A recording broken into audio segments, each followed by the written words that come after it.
ए भाई, हाँ ये सब क्या होता? अब छोड़ कुछ ना, तू ठीक आराम से माने टनाटन। अच्छा हाँ, वो माम्बे एंटरटेनमेंट से कोई चौबे जी के फोन आए रहे, कोई बड़ा सेलिब्रिटी आवे वाला बा, उनका के सिक्योरिटी चाहिए आराम से। कब की मीटिंग रखले बड़े? तू जब चाहता, हम तो कहता नहीं कि तू आजे चल जा अभी। ठीक बा यार। अच्छा सुन, तू ऑफिस जो, हम मिल के आवत नहीं। अच्छा ठीक। सुन ना, मोबाइल चार्ज में लगा दिए। ठीक।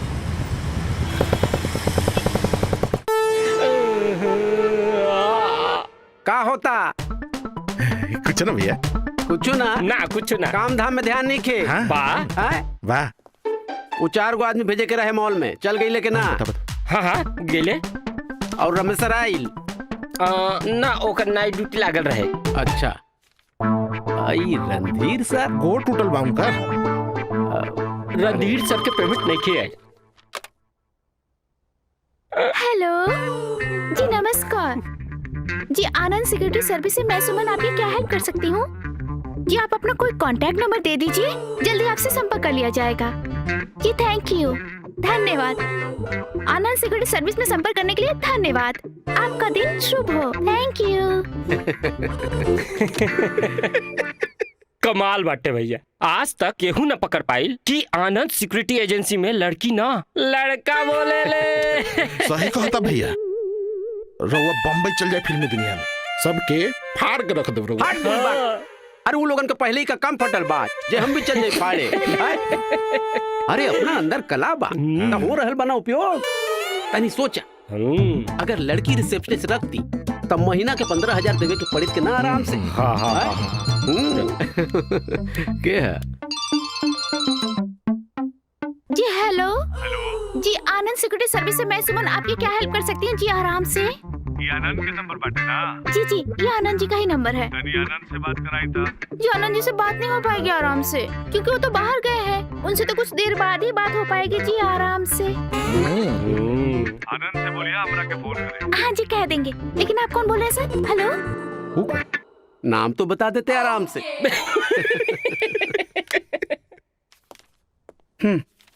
कांग्रेचुलेशन पार्टनर, बधाई हो। अरे कौन बात का बधाई भाई? अरे वो जो डील खातिर गए ना, डन हो गई। अरे ब्रो, तू जब बार डील फाइनल ना हुई आराम से, 100% ट्रैक रिकॉर्ड बता। अरे वो सब बाबा तमेश्वर नाथ जी के कृपा। जय बाबा तमेश्वर नाथ। चल मोबाइल दे। अच्छा सुना, एगो नया नंबर से फोन आइल रहे, कॉल बैक करे खातिर कहले है, तनी जल्दी कर ला। अच्छा, कल कहले रहे से हो गई। वो तो हो गई। हेलो, मैं आनंद सिक्योरिटी एजेंसी से आनंद बोल रहा हूँ। आपने कॉल किया था? हाँ आनंद भैया प्रणाम, हम बबलू बोला तानी। हाँ बबलू, हमरे नंबर से ओ बबलू बा, उनकरे नंबर पे बात कर लो। ठीक बा, हम बात कर ले। तू अपन ध्यान रखिए। चल बाय। ठीक भैया, बाय। बाबूजी रहले हैं। बाबूजी? अरे बाबूजी प्रणाम। हाँ बाबूजी, गोड़ लगत नहीं। कॉल कर नहीं का? हाँ कैले रहनी। पहले ये बताओ सुमन के? सुमन हमारा फ्रेंड है। फ्रेंड है? अरे गर्लफ्रेंड कहे में शर्म आवता? अरे ना बाबूजी, वो सुमन लड़का है, सुमन कुमार, हमरा साथे काम करेला। बेटा गोली देवे से पहले सोच ला, हम तहार बाप हैं। मतलब हमरा विश्वास नहीं करुआ। रुक 1 मिनट। ए सुमन, ले बात कर बाबूजी से। बाबूजी तोरा के लड़की समझाता। अच्छा बात कर। बाबूजी प्रणाम कहता है आराम से। हमें सुमन है बाबूजी। मतलब अरे बाबूजी उरुआ के परेशान करता। हेलो हेलो, का भाई तू ना सुधर बे। अरे मने मतलब एक तो हमरा बिया के पीछे से ही पागल बने हैं, और ऊपर से तू भड़का दिया। अरे तो कह लेना बिहार ब्रो आराम से। कोनो प्रॉब्लम बका? अरे प्रॉब्लम बुझाता ना, माने कोनो गुप्त रोग के समस्या हुई तो बतावा, इलाज ना बोल तो देखा है। ए चला काम कर। बहुत हो गई मस्ती मजाक।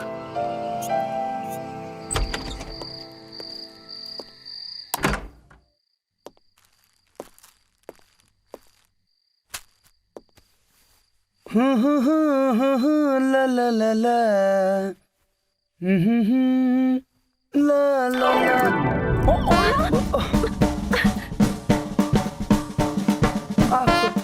क्या बोल तू?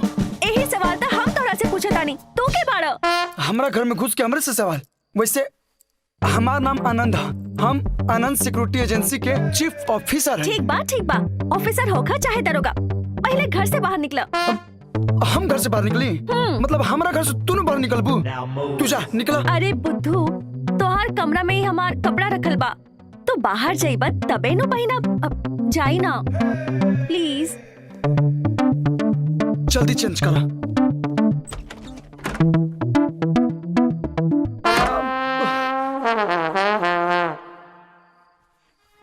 क्या जमाना आ गया, नहा धोआ के चोरी होता है।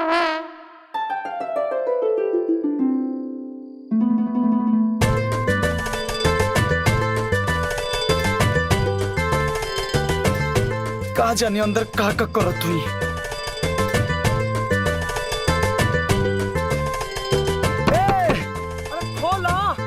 निकलबू की तार प्राण छूट गईल।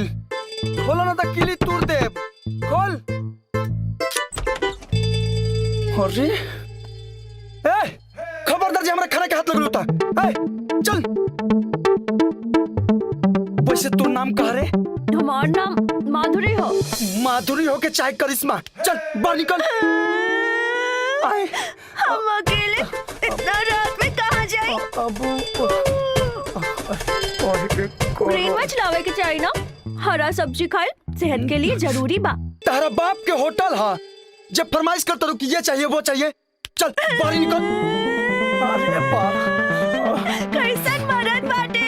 हे भगवान, खुद के चीफ सिक्योरिटी ऑफिसर कहेला और अब हम अकेला लड़के के इतना रात में भगावत आ रे। ए नौटंकी बंद करे ड्रामा। तू ना खइबो? हम तार खून पियाबू। एकदम चुप। कहा जाने हमारा घर में कहां से घुस गए। हमरे घर में बैठ के हमरे खाना खाती है। हम जाते नहीं बाहरी सूते। सब ठीक बानू? का ठीक रही बेटा, टेंशन से बीपी हाई हो गई बा। टेंशन? सही से रतिये में बस पकड़ ले दी। कौन बात के टेंशन? हमनी के लागल बेटा की तू सुमन से बियाह कर लेला। हे भगवान। ए बाबूजी, मतलब अपने बेटे पर वो भरोसा नहीं खे? अरे उस सुमन हमरा संगे काम करेला। हमरा के उल्लू मत बनावा, उल्लू मत बनावा। अपन कान से लेकी के आवाज सुननी है। अरे तो सुमन कभी कभी लड़की के आवाज एकदम ऐसा बोला बुझाला कि लड़कियों बोलती है। हाँ। अगर कोनो ऐसन वैसन बात बा तो क्लियर कट बता दा, हम अब ये सल्टा दे। कहे कि हमनी के खानदान में लव मैरिज केहू बर्दाश्त ना करी। ए माई, तू ही समझाओ ने इनके, हम का बोली? ए जी, काहे हमार लड़का के तंग कैले बानी? हाँ। जब कहा था कि कोनो बात ना हम तब मानत काहे नहीं की? हमरा अपन बबुआ पे पूरा भरोसा बा। माई।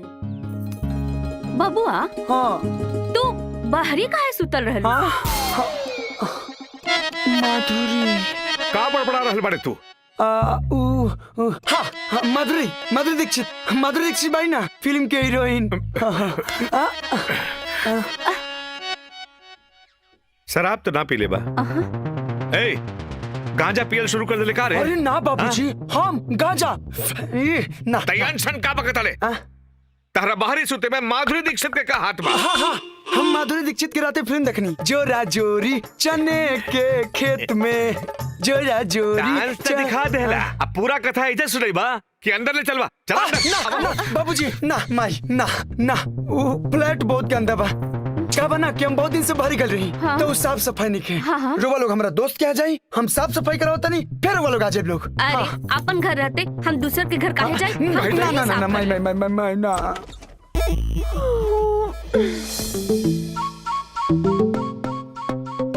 Good morning.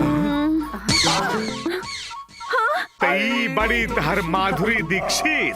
ना जी ना, अब हम माधुरी दीक्षित ना हैं। हमरा मालूम बा बेटा तू माधुरी दीक्षित नहीं खू, तू सुमन बड़ू एकर मेहरारू। ऐसा कोनो बात नहीं के, ये हमर मेहरारू ना है। देखो बानी हम ना 6 फीट के लड़की साक्षात सामने खड़ा बिया। सूरदास बानी का।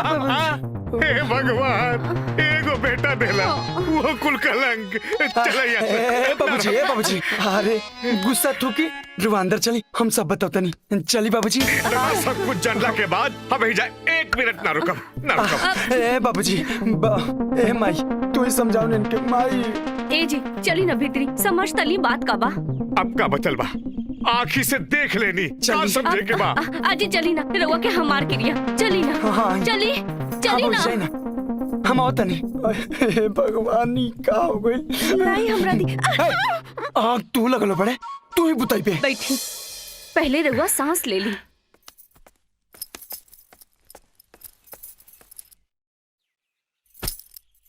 प्रणाम बाबूजी। बाबूजी हम आनंद के पत्नी ना हैं। हाँ हमार नाम माधुरी बा। हमार सौतेला भाई संपत्ति खातिर हमार जान के दुश्मन बनल बा। अपन जान बचावे खातिर हम एहिजा छुपल बानी। हमरा आनंद के छोड़ केहू पे भरोसा नहीं के। रउआ लोग हमरा खातिर आपस में झगड़ा ना करी। हम कहीं और छुप जाए। चला चला हम तेरे के बारी छोड़ देते चला रुका ई बबुनिया बेजा से कहीं ना जाई। हाँ हाँ यही जे रही बड़का सुरक्षा गार्ड बनल बड़ा ना त करे इनकर सुरक्षा। बाबूजी इनकर सुरक्षा हम। हाँ तू बाबूजी बाबूजी ने हमार सठी आगल बन बढ़ौती में कौनो एरू के लड़की आई सुरक्षा करा उ तो चोरनी के हम छोड़ब ना। खूब हंसत यानू लाई हम बना देता नी। हट लसन यहाँ ढेर चिपका मत। एक तो चोरनी ने घर में घुस लो ओकरा बाद माई बाबूजी के पटा लिए लो। कितना चालू पड़े रे हैं? और वाह कहा कहानी सुनो लो पूरा एक्टिंग के सामने ना माधुरी दीक्षित भी फेल पड़ी। अगर खैरियत चाहत ना तो चुपचाप हमारे घर से निकल जाओ वरना अमरीशपुरी बने में हमारा देरी ना लगी। हंसत रवि हंसत रू उस सुमनवा के चक्कर में हमारे माई बाबूजी आ गिलन न तो अभी तोरा को उठा के फेंक देती। अच्छा उठा ले बा उठाई ना उठाई। अरे पेशौरा अरे आनंद माई चाहे ऊंचे पति जमाना गईले बोले बाबा का जमाना गईले बोले बाबा का जमाना का पार्टनर। अरे अंदर आवा ना मर्दे वहाँ कहाँ बैठल बड़ा आराम से। अब अरे गमछिया देवे तब ना अंदर आई का गमछा। हाँ। अरे तारा गमछा दे हम कैसे रह नंगा। तू पानी में ना बढ़े गमछी फेंक फिर बाद में हमनी के बारी बारी गमछी पहन के बारी आ जल जाई। अरे देखत का बड़े ऐसा बात बा फेंक ना क्यों नहीं के देखत। हाँ तो निकाला तनी गमछा आराम से। हाँ आराम से फेंक रहे हैं झट से आजा तू फट से। हाँ चलो पार्टनर बाय बाय। आनंद देखा है ठीक नहीं क्या होता बहुत बहुत मजाक होता। मजाक होता है तू जो मजाक करके हमारे माई बाबूजी के हमारे घर ले दिले तौन। हाँ अरे तो भाई इतना अच्छा बात बा। अच्छा बात बा अच्छा बेटा आवा तनी हम अपन अच्छे लाल के तोरा के अंदर देखावा तनी। आवा आवा आवा अरे आराम से आराम से आवा तनी आराम से। अरे देखो अरे मन तक करता तू नीचे पैंट बजा बजा दी डुबा देबे का। अरे अरे चाचा चाची आ गेले तो हमरा पर का भड़का तरह। अरे केकरो माई बाबू मिले जुले ना आवेलन। अरे माई बाबूजी आवेलन हम कहां कहतनी लेकिन गौर में लड़की पकड़ा गई। का हां लड़की। अच्छा बेटा मजा मारल तू आराम से अब भड़का तरह हमरा ऊपर हम कहनी तारा के लड़की बुलावा। अरे हम लड़की बुलाई नहीं लड़की घर में घुस गई। वाह गुरुजी वाह का कहानी करने वाला हमके बोमला समझाता रहा है। हम तो आग बिछा के बैठे हैं हमारे घर में तो कोई लड़की नहीं आई आज तक। अरे तू मुंह बंद रख मुंह बंद रखी का है अभी तो हमके डुबावत रहला है ना हम ही कहली कि लड़की बुलावा घर में आराम से। माई बाबूजी हमारे पास शक कइलन अब तू हमरा पे शक करते नु जो आज के बाद दोस्ती खत्म। अरे यार सुना ना चल हमरा अरे सुना सुना सुना सुना नाराज का है उतरे अगर सुंदर बा तो बना देना हमार भौजाई आराम से। बोरा गिल बड़े मतलब दिमाग सही जगह पे पाकी ना तोर कोनो एरे रही हम ओकरा के बीबी बना ली ना ओकर नाम जानते ना आता पता कहवा किया कहवा के ना बियाह कले भौजी बना दा। देखा ज्ञानी ध्यानी संत शिरोमणि श्री श्री 108 बाबा सुमनदास जी का कहना है कि घर आई हुई लड़की को भगाना नहीं चाहिए। ई कौन महात्मा है मेरे? तोरा मजाक सुझाता हमें जब टेंशन बनी आते भी पानी में डाल के अरे बेका, फिकर नॉट, टेंशन इधर शिफ्ट कर दे। देख पार्टनर, पहले वो लड़की के हमारे घर से बाहर निकाल, तू अपने घर शिफ्ट कर ले। ओके पार्टनर, डन डन। तू ओके मूवमेंट की खबर देते रही, हम उठा ले आराम से। ओके हाँ। चलो बाहर चलो। अरे ना ना ना ना,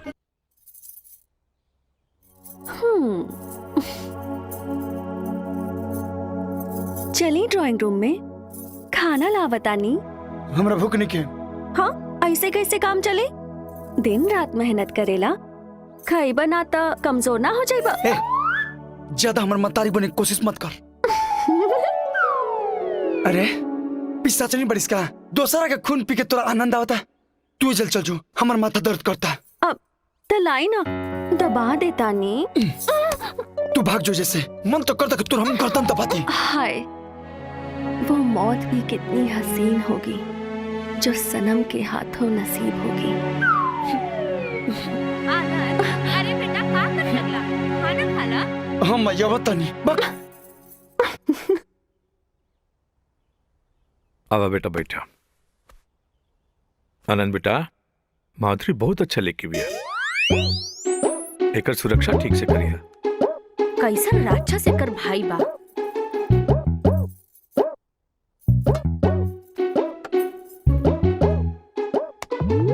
लौकत नहीं के। आनंद, लड़के से ई कौन तरीका बा बात करे के? माधुरी बेटा, तू भी ना खाला। लेकिन बाबूजी, हम कैसे नहाई? अब हमरा लगे एक्स्ट्रा कपड़ा नहीं खे। तरह लगे एक्स्ट्रा कपड़ा नहीं खे। ए आनंद, इनका लेके तू बाजार जा और इनका पसंद के कपड़ा खरीद ला। का भाई बेटा, पानी पानी दा।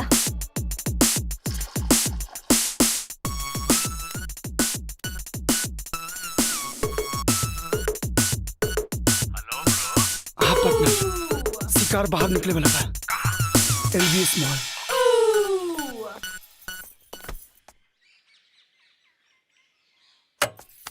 बैठा। ए, हाथ हटाओ। काहे? करंट लगता। एकदम बेसब्री बड़े कार है। अब छोड़।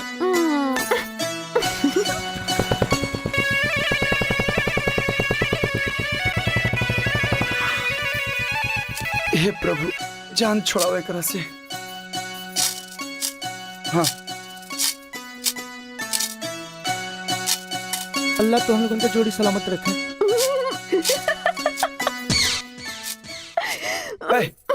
है नहीं अब है ना? चल बक। देखा,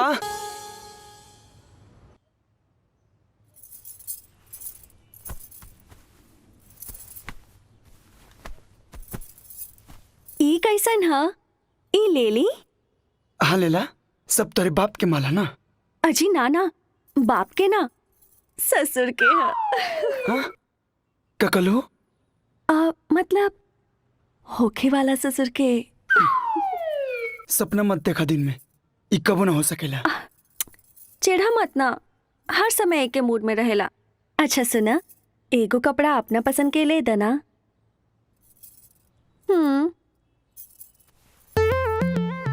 हाइला, एजा ट्राई करें कि घर चल के। हट बेशरम। वो पैक कर दीजिए। जी।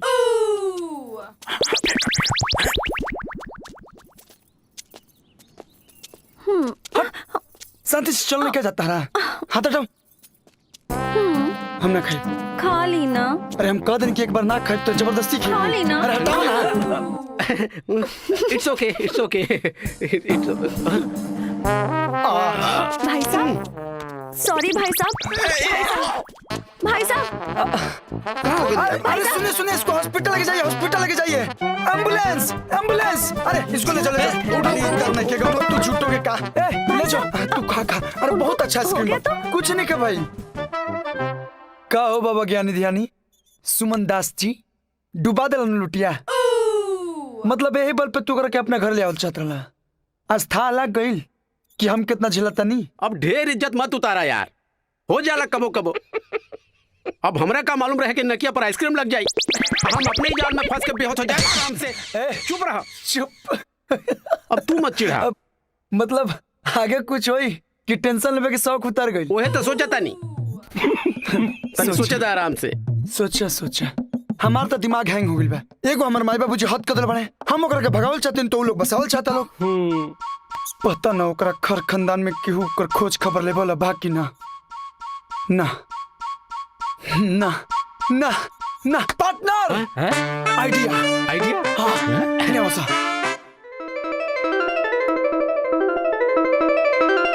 पूरा हो जाए। हाँ आराम से। गुड मॉर्निंग, चाय हाजिर है। हाँ रख दा।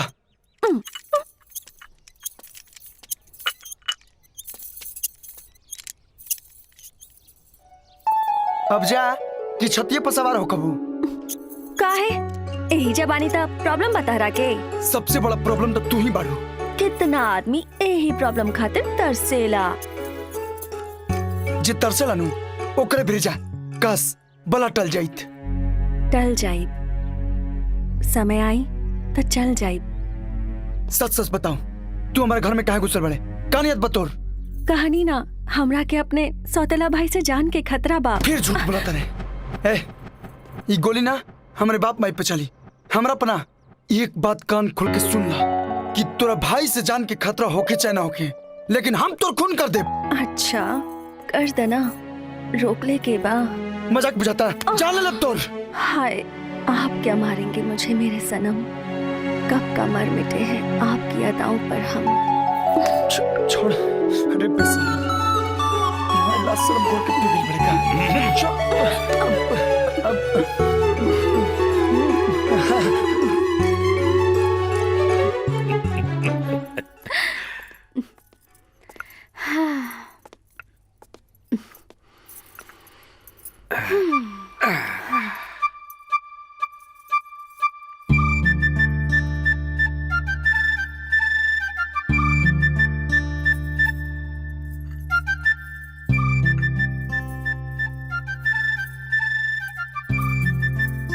ए जी, कितना सुघर बियाई लईकी, और एगो हमार आनंद बा, हरदम एकरा पर चिल्लात रहेला।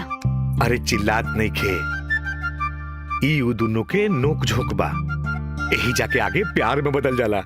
अच्छा, रउआ के तो बड़ा जानकारी बा। अरे सर सिनेमा में ना देखेलू। ए आनंद के माई, हाँ सोचा तानी कहीं बाहर चल जाए हमनी के। वो काहे? अरे बुड़बक, कुछ दिन खातिर दुन्नू के अकेला छोड़ दिया जाए, दुन्नू के एक दूसरा से अच्छा से मिले के मौका दे दिया जाए। ऐसे बढ़िया पतोहू कहाँ मिली? दुन्नू के जोड़ी कितना सुघड़ लगेला। ता ई में कहा चली ना, कुशीनगर में तो हमार बहिन रहेली, ओकरा से मिला बाता नहीं।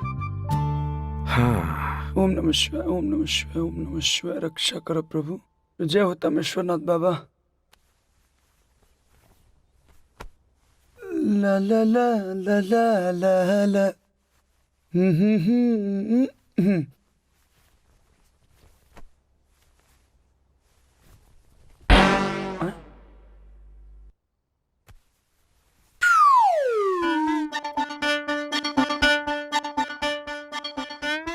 माधुरी, है माधुरी, माधुरी। का भाई? तार सामान संभालो नहीं क्या बात? हाय कौन सामान? हाय तार बास्केट। हाय तू ना सुधरबू। पहले हमारा घर पर कब्जा कैलू, अब हमारा अलमारी पर कब्जा कर चाहते रहूं। हाय हटाओ सब सामान अपन। अरे अरे का करता नहीं? छोड़ी ना, घर के मलकिनी बन गई बारू। सारा कपड़ा खराब हो जाए।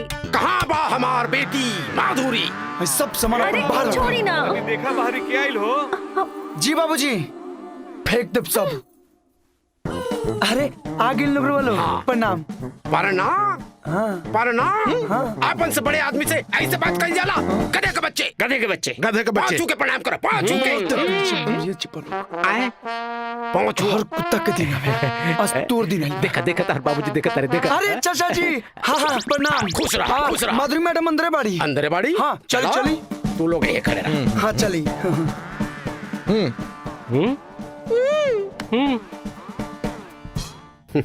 बाबूजी, ये माधुरी मैडम के चाचा जी बानी। नमस्कार नमस्कार नमस्कार। नमस्कार। नमस्कार। बैठी। ई होला संस्कार। गधे के बच्चे, गधे के बच्चे, गधे के बच्चे। अरे माधुरी जी, काहे खड़ा पड़ू? अरे चाचा जी के पाँव छुआ। आओ बेटी। इतना जल्दी भुला गईली। बहुत दिन हो गए ना। आवा बेटी, प्रणाम करा। प्रणाम करा। के हरे लंपट। आए?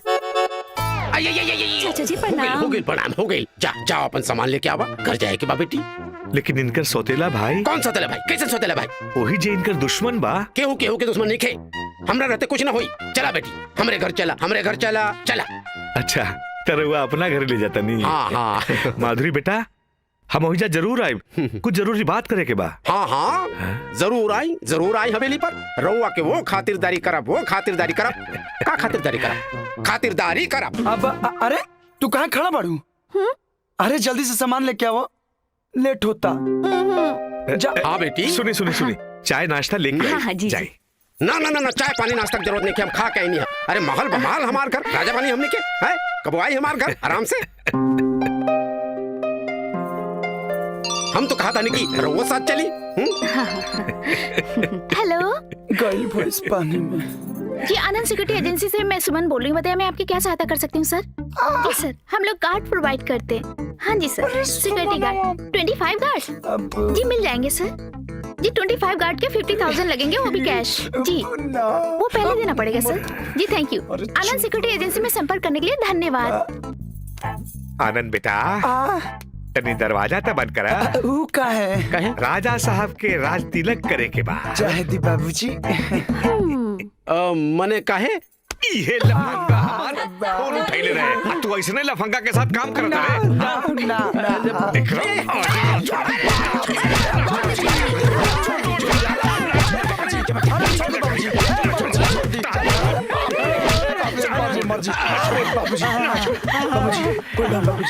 ऐसन ऐसन जगह मरला सु बुढ़ाऊ कि हम केहू के कुछ बताइए नहीं के सकते भाई। का हाल चल बाबा बसुमन दास?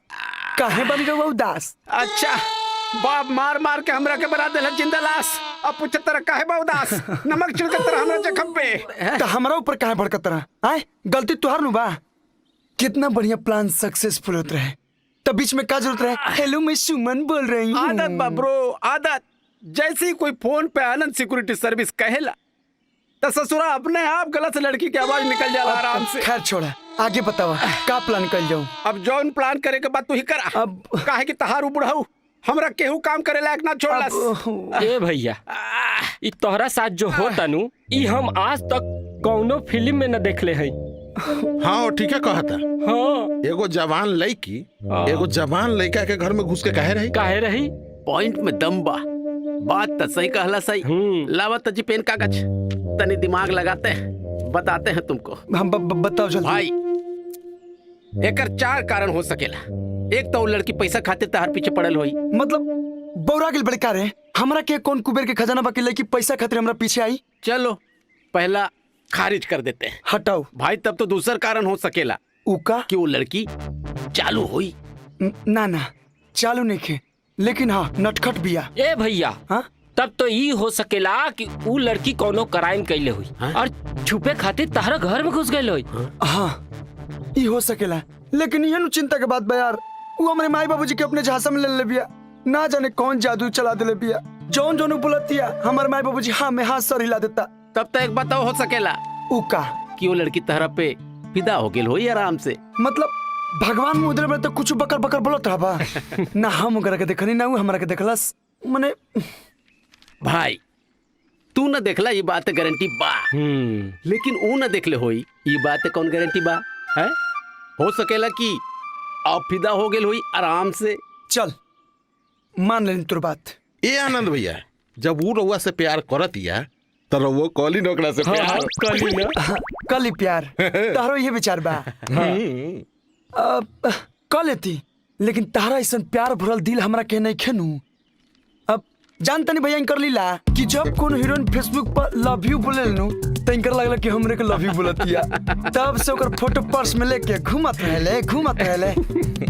यही से अभी तक ले कुंवारे बना। काजी का सुन रहे हैं हाँ? प्यार कली। अरे छोड़ ना पार्टनर को फालतू बात, अब बताओ ना आगे क्या कल जाओ। एक बात बताई, ये दुनिया के कौनो लड़की केहू दूसर से अपन प्यार ना बांट सकेली। मतलब ई कि तू दूसर लड़की ले जाके ओकरा से कहिहा कि हमार गर्लफ्रेंड बिया। ए से ओकर दिल टूट जाई और वो तहरा के छोड़ के चल जाई आराम से। हाँ, लेकिन ये दूसर लड़की आई कहाँ से? अरे ब्रो, जब ज्ञानी ध्यानी संत शिरोमणि श्री श्री 108 बाबा सुमनदास के आशीर्वाद तहरा प्राप्त बा। तो तू चिंता काहे करता? अरे तू जब कहबा तब पहुंच जाई आराम से। पक्का। अरे वाह पार्टनर, वाह। रास्ता में मिठाई खरीद ले। हाँ ले अरे बाबूजी, रउआ लोग ये कहे कहाँ जाता नहीं? ऊ बेटा 2 दिन खातिर तो हर मौसी घर जाता नहीं, एजा कुशीनगर। सब ठीक बा ना? हाँ सब ठीक बा। बहुत दिन हो गेल रहे, भेंट करे जाता नहीं। चली रुआ के हम स्टैंड छोड़ देते हैं। अरे ना कौनो जरूरत नहीं है, तू अपन काम कर। जी। हमनी के पीछे में माधुरी के ध्यान रखिए। हाँ, समझा दिया उ लफंगा सुमन के ज्यादा मजाक कैलस त ठीक ना होई। जी बाबूजी। ठीक से प्रणाम। रहिया। जी माँ खुश रह जी। बेटा। प्रणाम माई। जी तरह बेटा।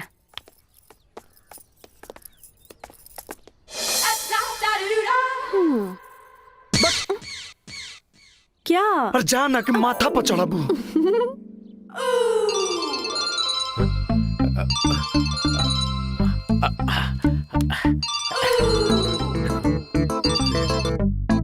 हेलो। हाँ पार्टनर, मैदान खाली बा। है? कहाँ खाली बा? अभी तो हम बैठल बानी आराम से। हम कहते नु खाली बा। माई बाबूजी कुशीनगर गइल बड़े मौसी यहाँ। शिकार अकेले बा।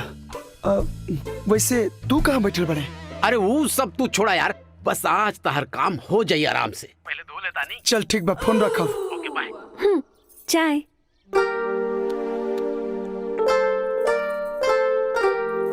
और का हाल बा राउर पार्टनर सुमन बाबू के? बड़ी मजा आवता ना? तू एगो काम कर, कटोरा भर नून ले जाके ओकरा जख्म पर मल दा। अरे तू चाय झूठे पिए लू, तारा ना खून पिए के चाहिए, खून। अरे हमके समझ नहीं की आवत, हमेशा भड़कत काहे रहेला? हम तो कितना प्यार से बात करेली तोहरा से। अच्छा तो प्यार से एगो बात याद आई, हमरा पे एगो कृपा करबू? अरे कृपा काहे कहतानी, रवा खातिर कुछ करके हमके खुशी मिली। हाँ तो सुना, आज खातिर अपन डेरा डंडी लेके निकला जैसे। हाँ। निकला। अरे काहे कि आज हमारे एगो स्पेशल गेस्ट आवे वाली बाड़ी। पर हम कहाँ जाई? हमारे भरोसे आयल बड़ी दुनिया में। हाँ? अरे भरोसे बन के नौटंकी कहीं की हमेशा नौटंकी करते रहले। अच्छा कोई बात ना, आवे दी, हमरा से प्रॉब्लम ना होई, हम किचन में चल जाइब। ठीक बा, चुपचाप पेजे से निकल जाना तो हम बता देब। का बताइबा? अभी बता दी ना। मतलब हल्का में मत ला, लास्ट अल्टीमेटम है। हम बहुत बुरा आदमी हैं। हाँ जान जी। हाँ वो तो हम देखिए लेनी कितना बुरा आदमी हूँ। मर्द वाला मजा मिलते रहेगा। हट बेशर्म कहीं के परेशान को कर दिल बिया।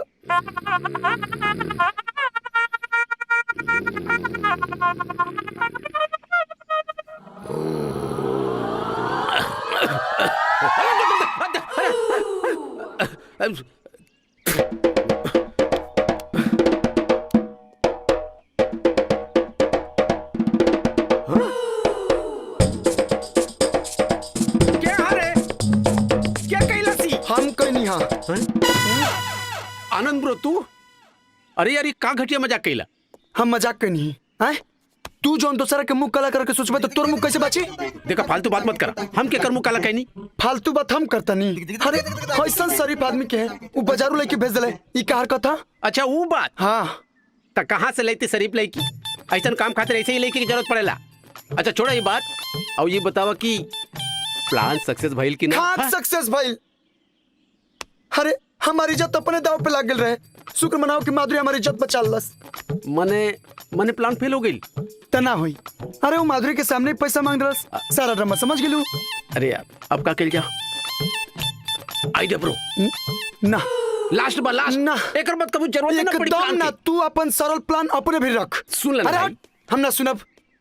हाँ तो फिर ऐसे कुंडली मार के वो घर में बैठल रही आराम से। हाँ। सुन ले आराम से। बोल। कान इन्हें लावा लावा।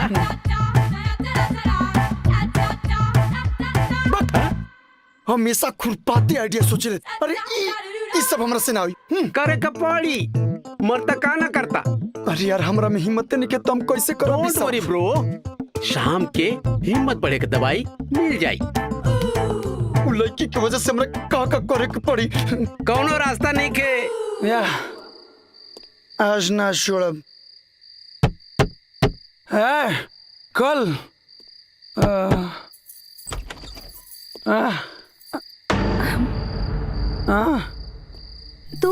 तू शराब पी ले बाड़ा?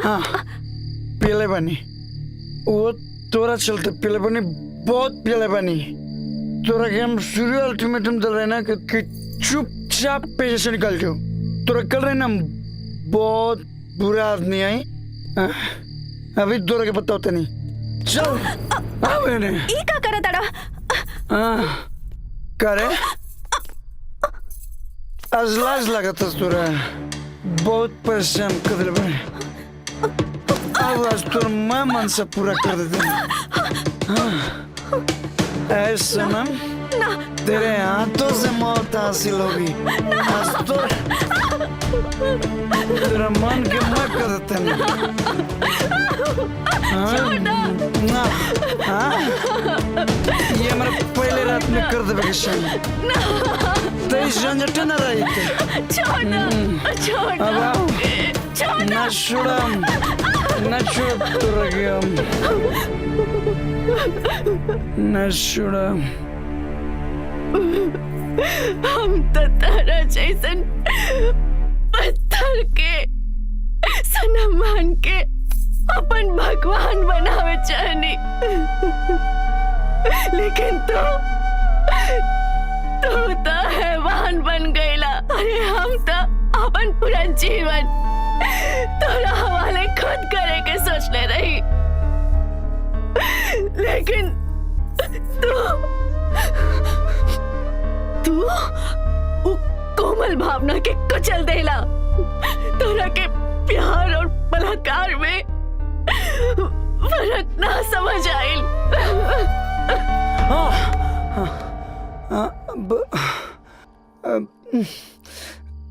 माधुरी, ए माधुरी, केने पड़ू? माधुरी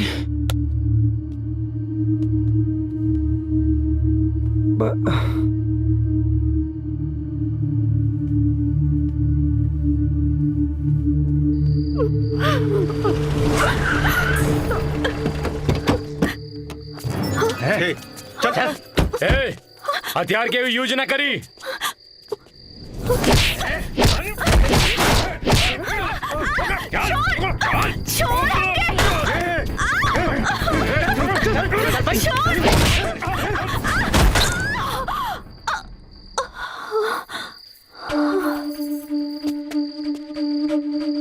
जल्दी आवा खुल, ये तो बेहोश हो गई। गाड़ी में डाला, जल्दी गाड़ी में डाला। कौन है भैया? जल्दी चल,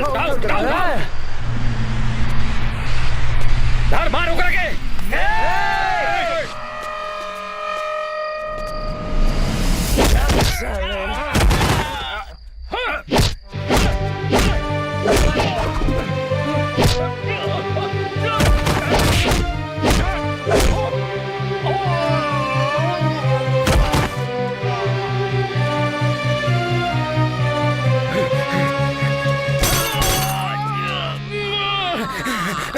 आओ सरवा।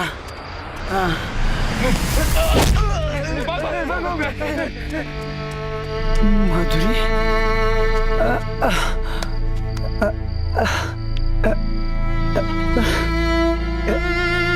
माधुरी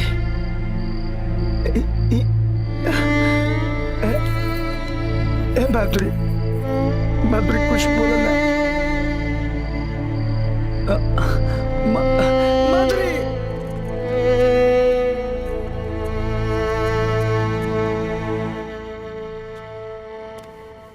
हे भगवान डॉक्टर साहब सुनी ना का हाल बा माधुरी के हम लोग दवा कर रहे हैं, आप दुआ करें।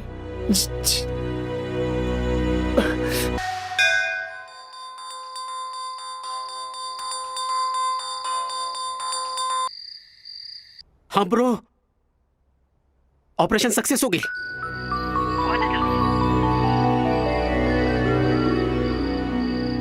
जय हो बाबा तमेश्वरनाथ।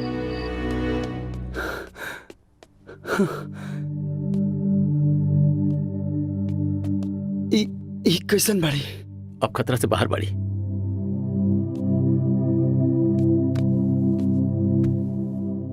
इस सब हमार गलत सलाह के कारण भइल बा यार।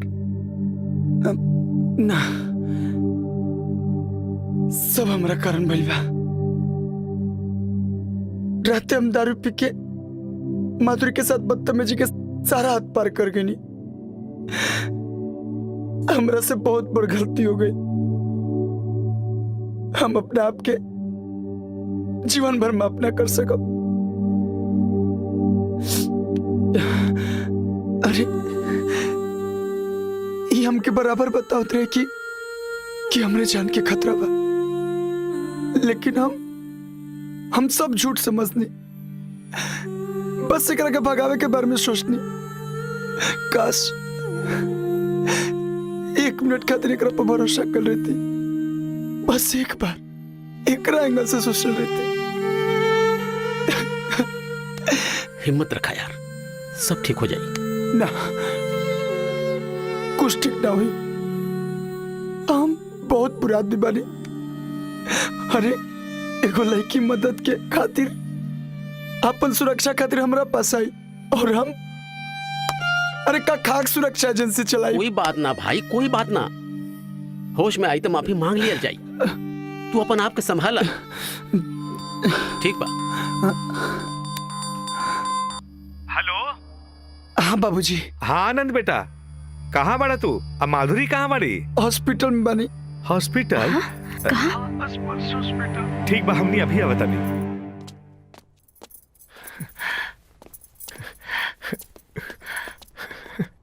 ये सब कैसे भइल बेटा? बाबूजी, कुछ गुंडा लोग माधुरी के ऊपर हमला कर दिलस और फिर माधुरी ठीक तो हो जाए ना? हाँ बाबूजी, ठीक तो बड़ी, लेकिन देखी ना अभी तक होश में नहीं आई। देखा तू लोग जा, फ्रेश होके आ जाइए। जा। हाँ बेटा। जा बेटा। ठीक बा बाबूजी। माई तू ख्याल रखिए। हाँ बेटा, तू जा। पार्टनर चल।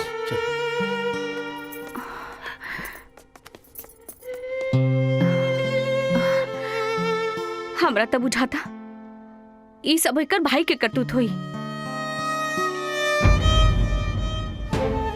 हमेशा भड़कत काहे रहेला?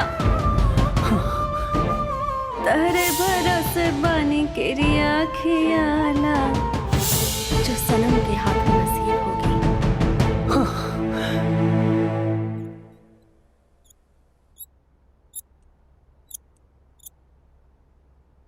ई हम कहाँ बानी?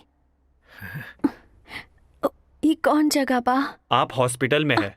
आपको चोट लग गई थी। हॉस्पिटल? हाँ बेटा, बहुत खुशी के बाद बाकी तहर जान बच गई बेटा। आप इन्हें पहचानती हैं? बेटा हम बाबूजी बानी, ये तहर माई बाड़ी बेटा, पहचाना। आपका क्या नाम है?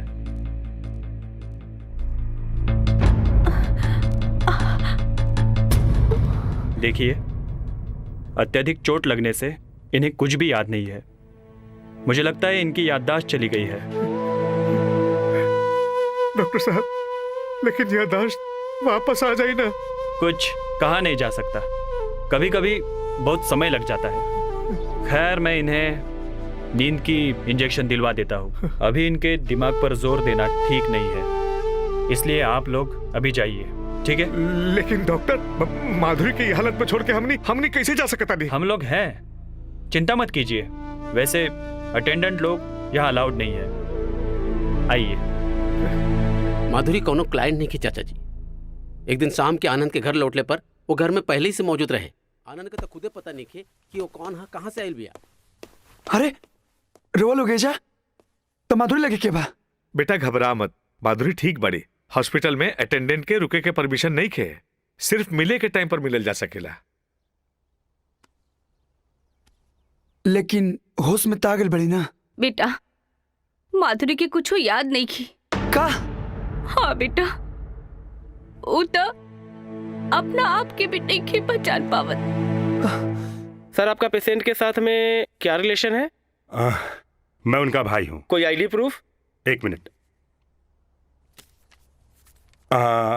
ये मेरा आधार कार्ड है और ये मेरी बहन का। माता कल्याणी सिंह।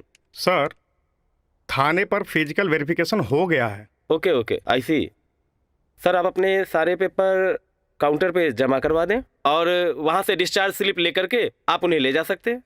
एक मिनट सर। सर जिन्होंने पेशेंट को एडमिट करवाया, जरा मैं उनको इन्फॉर्म कर दूं, आप उनसे मुलाकात कर लें। एक्चुअली मैं आपसे कहने ही वाला था, तब तक मैं अपना पेपर वर्क कर लेता हूँ। ओके श्योर, ओके श्योर सर, श्योर सर, श्योर। ना होता तब अखबार में छपवा देता नहीं।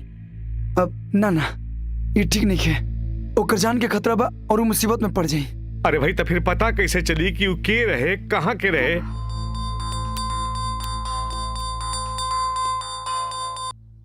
हेलो, आनंद जी बोल रहे हैं? जी हम आनंद बोल रहे हैं। वो माधुरी नाम के पेशेंट को जो आपने एडमिट करवाया था, उनको उनके रिश्तेदार लेने आए हैं। आप आ जाए हॉस्पिटल और उनसे मुलाकात कर लें। जी हम अभी आवत नहीं। काबिल? अरे वो माधुरी के रिलेटिव वाले बड़े, उनके ले जाए खातिर हमनी के हॉस्पिटल चले के पड़ी। अच्छा। माई बाबूजी हम अभी आवत नहीं। अरे जल्दी चल। हाँ चल।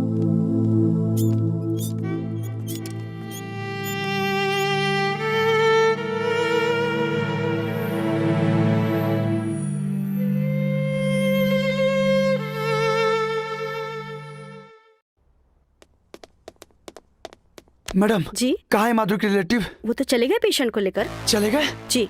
अरे आपके हॉस्पिटल से फोन आया था कि उनके रिलेटिव मेरे से मिलना चाहते हैं। इस बारे में आप मैनेजर साहब से जाकर मिलिए। सर वो लोग तो बिना मिले ही चले गए। कौन लोग? माधुरी के रिलेटिव। क्या बिना मिले हुए चले गए? हाँ सर। पर उन्होंने ही तो मुझे बताया था आपको कॉल करने के लिए और बुलाने के लिए। सर आपने तसल्ली से चेक तो किया था ना? हाँ वो लोग सही लोग थे ना? हाँ, वो उनके रिश्तेदार थे और साथ में एक पुलिस वाला भी था। पुलिस वाला? सर उन लोग की आईडी की एक कॉपी मिल सकती है? हाँ, क्यों नहीं, आप रिसेप्शन से जा करके कलेक्ट कर सकते हैं। जी थैंक यू। Okay, welcome. जी वो माधुरी जी जो थी, उनका आईडी और उनके जो रिलेटिव आए थे उनका आईडी चाहिए। जी अच्छा।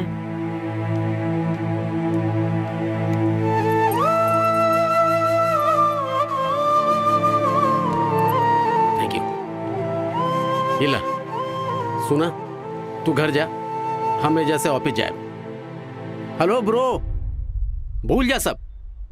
हमनी के जितना फर्ज रहे निभाई नहीं, अब वो अपना घरे चल गई। हमनी के कान आता रहे। भाई एक न एक दिन तो माधुरी के अपना घर जा ही के रहे ना, वो चल गई। सही कह रहे हो पार्टनर। बाखुदा अब तो मुझे कोई तमन्ना ही नहीं। पर ये क्या बात है कि दिल कहीं लगता ही नहीं।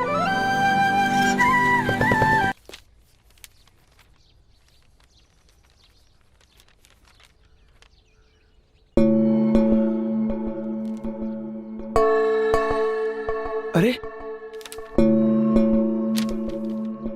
इतने दोनों के एड्रेस अलग अलग बा।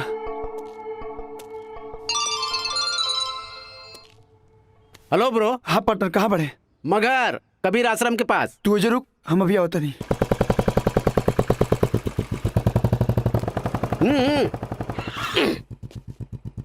का बात बा ब्रो, ये अजके में मिलेगा का जरूरत पड़ गई? वो माधुरी गलत हाथ में पड़ गई। का मतलब? अरे ओकरे भाई के आईडी गलत बा। ऊ कोनो कर्नाटका के एगो आदमी के बतावा था। अरे लेकिन वो लोग के साथ तो पुलिस वाला भी रहे ना वो। हो सकेला वर्दी में ओकर साथी हुई। अरे तेरी, ये तो बहुत गड़बड़ हो गई यार। हाँ पार्टनर, सच में ओकर जान के खतरा बा। वो बार बार बोलत रहे कि हमारे जान के खतरा बा, लेकिन ऐसा सिचुएशन में कहत रहे कि हमारा लगल कि बाबूजी के कहानी सुनावत रही। तब पार्टनर अब आराम से ना, तेजी से चलावा गाड़ी। चल बैठ। चला। रहुआ ना दिनों में शुरू हो जाएगा। बाद में यह ना खोली का। 1 मिनट ब्रो, अब देखा वो कैसे दरवाजा खोला था। ए जी, दरवाजा खोली ना। काहे बाहर खड़ा कर बैठी? जाई मेरे जा। दरवाजा खोली। का हो? माधुरी एजे रहली का? कौन माधुरी? अब ई ऐसे माधुरी ना रहली, लेकिन पता तो एजे के बा। राहत हो या पहले जाके मकान मालिक से पूछ लो। अभी मकान मालिक कहाँ मिली है? सोनी होटल के पास बगल में पान के दुकान में जाके वहाँ पूछ ला। चला भागा। अब रुकी एक ना, मिनट, चला अभी भागा, आगे मकान भागा। मालिक के नाम। सारा मुंड खा- मकान मालिक के नाम। इन्हें आवा, ये भड़कल काहे रहे? अरे का हम कहीं यार, तू चल। चला। माधुरी नाम के एगो लड़की माई बेटी रहल लोग। अभी कहाँ बिया? हमके का पता, एक दिन अचानक रूम छोड़ के गायब हो गए लोग। पुलिस के ना बतैले तू? ए साहब, हमके का गरज बा थाना कचहरी के चक्कर में पड़े के? तोरा के 20 साल से वो लड़की रहत रहे, ओकरा जाते तू नया किरदार रख ले। पुलिस लगना गेले तू। आराम से। कोनो लड़का रहली है, कहीं चल गई हो लोग। अच्छा ये बताओ, ओकर कोनो रिश्तेदार कहाँ रहत रहे, कहाँ काम करते रहे, कुछ तो जाना थुकबे। ओकर कोनो सामान मन बा? सब खत्म हो गई। सरो मार दो, मैं बेच के खा गई। भाई आराम से आराम से। अच्छा बता दा, कुछ तो बचल हुई, बता दा। एगो थैला बा। हाँ? ऊ हमरी लुगाई लगे बा। अब तहार लुगाई कौन चौराहा पर मिली? चौराहे पर ना, घर पर। जी नमस्ते। भाभी जी नमस्ते। नमस्ते, आइए आइए। चल चला ना। कुछ लेंगे? बस एक गिलास पानी और माधुरी के सामान ले आती। जी भाभी जी। जी अभी लाई। वाह पार्टनर, बड़ा जल्दी भाभी बनल यार। भाई, ज्ञानी ध्यानी संत शिरोमणि श्री श्री 108 बाबा सुमनदास जी का कहना है कि 2 दिन की जिंदगी है, रिश्ते बनाते चलिए। अच्छा तो पान वाला के भैया काहे ना बनैला? अरे यार, तू तो स्वादे बिगाड़ देला मर्दे। सुधार जा। अब भाभी जी ये रहा।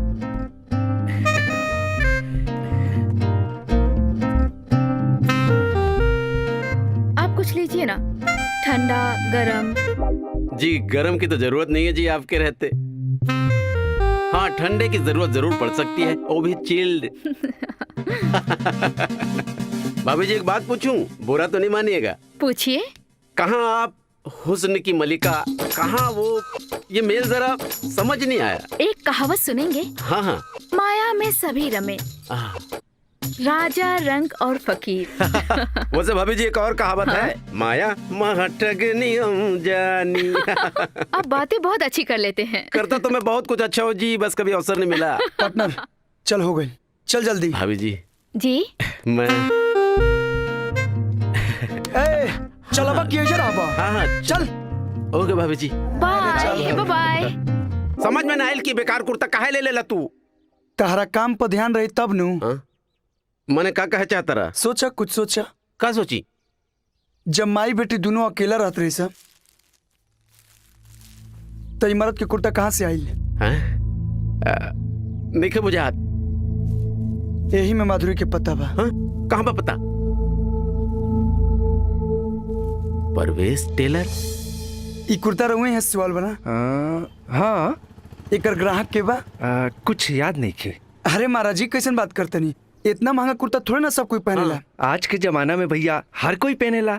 महंगा कपड़ा पहने वाला सब तरह से सिलवावेला। एक बार कह देनी ना कि नहीं के मालूम हम। अरे ए भैया, इतना काहे किसी आराम से। अब फोटो निकालता।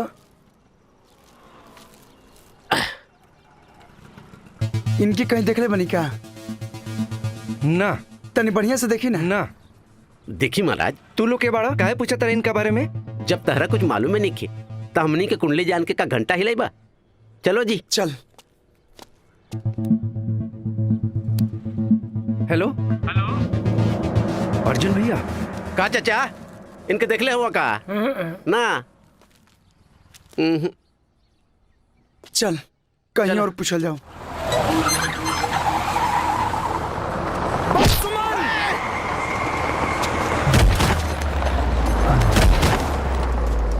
अरे रुका, गाड़ी घुमाओ जल्दी, बच गए ससुरा। चलाओ गाड़ी, चल।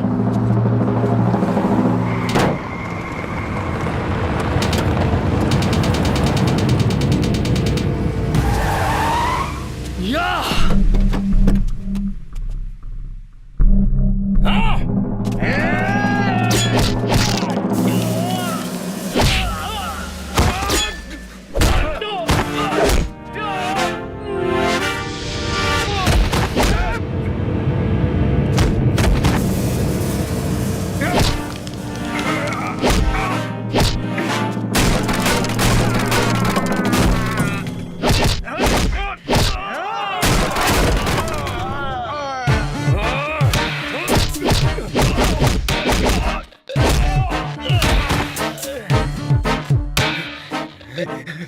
ए भाई हाँ ये सब का होता? अब छोड़ कुछ ना, तू ठीक बाड़े ना? हाँ हम ठीक बनी। चल पार्टनर, अब तो ये पक्का हो गई कि माधुरी एजे बाड़ी, काहे से कि ये गुंडा लोग माधुरी के ऊपर भी हमला कर रहे और आज हमनी से भिड़ गिले सा। बात तो तू सही कहला ब्रो, हमरो लागता कुछ ना कुछ तो पक्का हुई। का के हुआ तू लोग और ये गुंडा लोग से काहे लड़त रहलो? हाँ अरे हम कहा लड़त रहनी, हम तो बस ये लड़की के बारे में पूछत रहनी, तो वो लोग हमरा से भिड़ गिला तो हम उधर के कूट दनी। काहे लड़की के बारे में पूछत रहलो? कैसे जाने लो? अब रउआ ये बात छोड़ी कि हम कैसे जानता नहीं, रउआ ये बताई कि रउआ लड़की की जानता नहीं का? हाँ अरे हम तो इनकर पूरा खानदान के जाने ली। आराम से गुरुजी, आराम से, पूरा खानदान के ना। हाँ। अभी तो सिर्फ यही लड़की का नाम पता बताओ बस। ये लड़की के नाम माधुरी हो। हाँ। अब पहले गोरखपुर में रहत रही। अब कहाँ बाड़ी? हाँ पास में को गांव बा मुंडेरवा, राजा काशीनाथ सिंह के महल में रहली। हमके मिले के बा। काहे? बस ऐसा ही, वो सही सलामत घरे पहुंच गेली कि ना? घरे तो पहुंच गई बड़ी बाबू, बाकी सही सलामत नहीं की। कब है? कैद में बाड़ी। कैद में? केकर कैद में? विश्वनाथ सिंह के। इनकरे सौतेला भाई हमन। हेलो ब्रो, तनी इन्हें आवा। अरे कहाँ ले जाते रहे? देखा भाई, यहाँ से वापस चला, बड़ा खतरनाक लोग बुझाता, देखत नहीं के कैसे आतंक छायल बा सब पे है। वैसे भी महल सब में बड़ा अजीब अजीब कहानी होला। चलो वापस चला। बस हो गई, यही हिम्मत पे दूसरा के सिक्योरिटी के जिम्मा लेवेला। अरे ब्रो ये बिजनेस मैटर ना, ये केहू के फैमिली मैटर बा। चलो वापस चला, हमरा का लेवे के। सही कहा तेरा पार्टनर, ये बिजनेस मैटर ना, ये दिल के मैटर है, और ये तो हम क्लियर करके जाइब। अगर नहीं हो हौसला तो मोहब्बत नहीं मिलती, और मुफ्त में इतनी बड़ी दौलत नहीं मिलती। अगर हाँ तोहरा डर लगता तो तू जा, हम तो मिलिए के आई। हेलो कर दे लेना दोस्त, 1 मिनट में पराया। यार की खुशी के लिए कुर्बान है जिंदगी, दोस्ती की है दोस्त, नहीं की है दिल लगी। चल चला। रहुआ हमरा के इनके घर तक ले जा सके नहीं?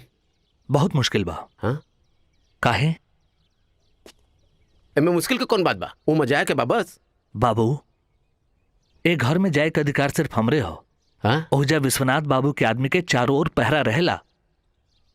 मतलब कि रहुआ जा सके नहीं? हाँ। और रिश्तेदार? रिश्तेदार? मामा। कौन मामा? अरे बैठी ना। कैसा मामा? मामा बैठो। अरे बैठिए मामा जी। ए सुमन बैठाओ।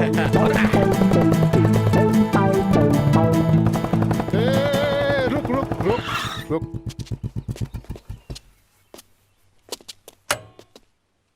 ये दोनों के बा? ये हमार भगिना हवन, आई भगिना के दोस्त। भगिना? हम तो इनका माई के कहियो देखबे ना कहीं है। अरे जब हम अपना माई के ना देखें तो तू कहाँ से देखबे? अरे तो पूछ नहीं हो तो मर लो क्या भाई? माई के याद दिला दे। हाँ। पैदा लेते ही हमार बहन मर गई। पैदा लेते ही मर गई तो ये कहाँ से आ गई? इनके पैदा होते हमार माई मर गई। तोर माई मर गई। एकदम पैदा होते एकर माई मर गई। एकर माई मर गई कहां चुप रहा माई बहन हो गई। चलो चलो चलो चलो भैया, चलो चलो माई मर गई। चलो, चुप रहो चलो।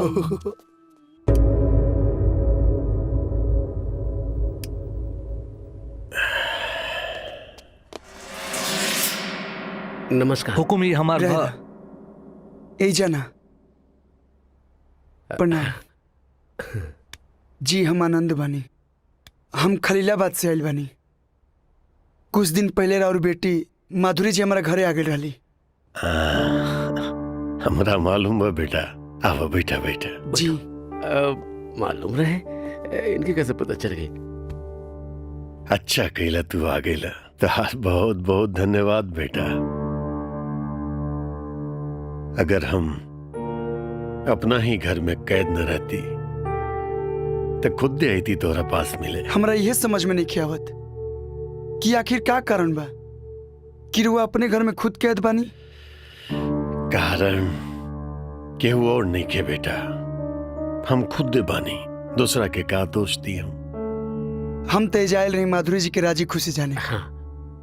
लेकिन एजा के माहौल देख के हम खुद उलझन में पड़ गई नहीं, कुछ समझ में नहीं आवत। ये उलझन हमरे लगावल पेड़ के जड़ है, जो ना जड़ में आज हम खुद ही जकड़ गइल बानी। हमरा कुछ समझ में नहीं आवत बाबूजी, तनी साफ साफ बताई ना। बचपन में भइल एक घटना हमरा बाल मन पर ऐसा असर कैलस कि हमरा जीवन के दिशा और दशा सब बदल गई।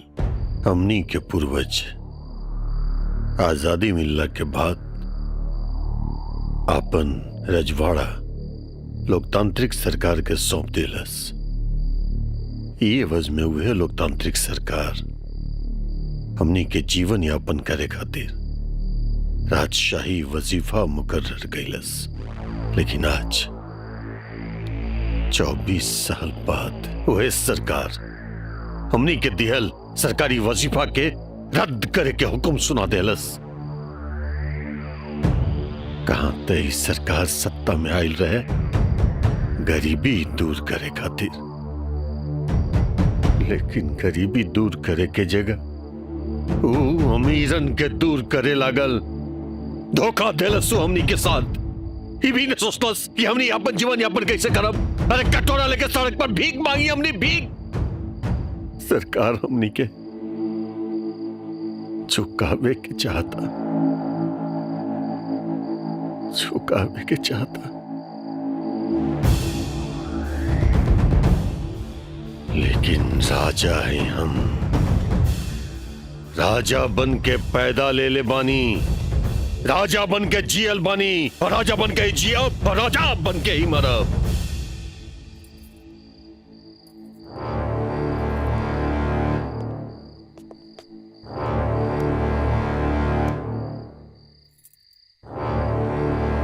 आज से तू मुंडेरवा रियासत के राजा बड़ा।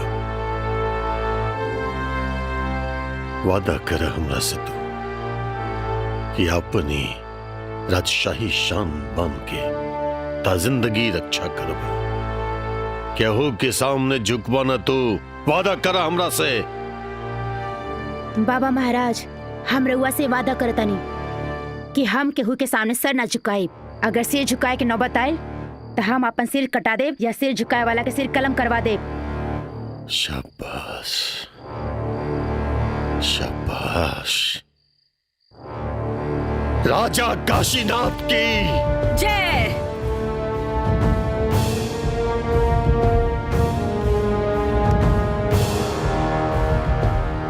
बेटा, अब तू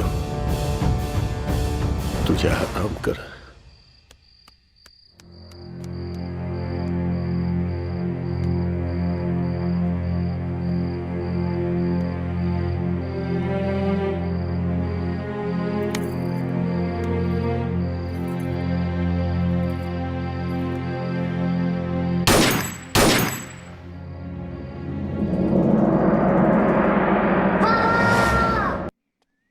भाई चुनाव नजदीक आ गइल बा।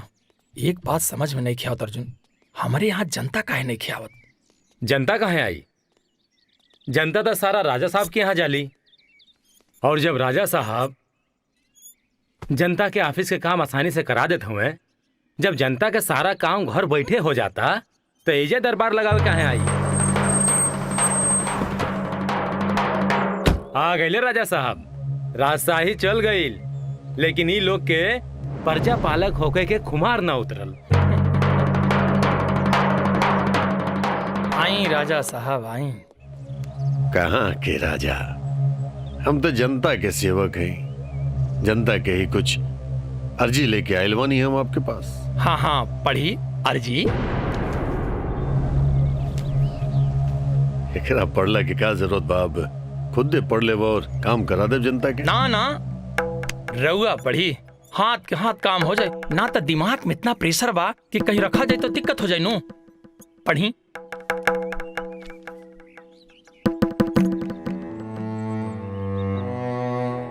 सेवा में श्रीमान विधायक महोदय मुंडेरवा, करबद्ध निवेदन है कि बस एकरा कहल जाला सच्चा लोकतंत्र। कौनो उस जमाने के मुंडेरवा के राजा साहब आज हमरा जैसन गरीब प्रतिनिधि के सामने करपत्य प्रार्थना कर रहा बाड़े। शर्म ना आवेला? कचेरी कचेरी हाथ जोड़ के चिरौरी करत फिरेली। अरे रउआ शर्म आवे ना आवे, लेकिन हमरा के शर्म आवेला। कहो भाई लोग, जाई महल में आराम करी। ई काम खातिर हम बानी नु, यही खातिर जनता हमके चुन लेबा।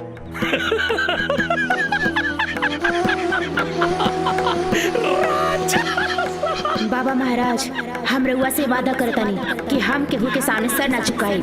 अगर सिर झुकाए के नौबत आए तो हम अपन सिर कटा दे या सिर झुकाए वाला के सिर कलम करवा दे।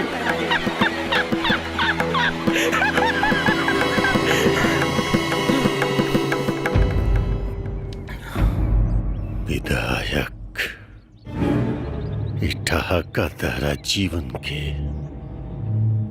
आखिरी ठहाका हुई।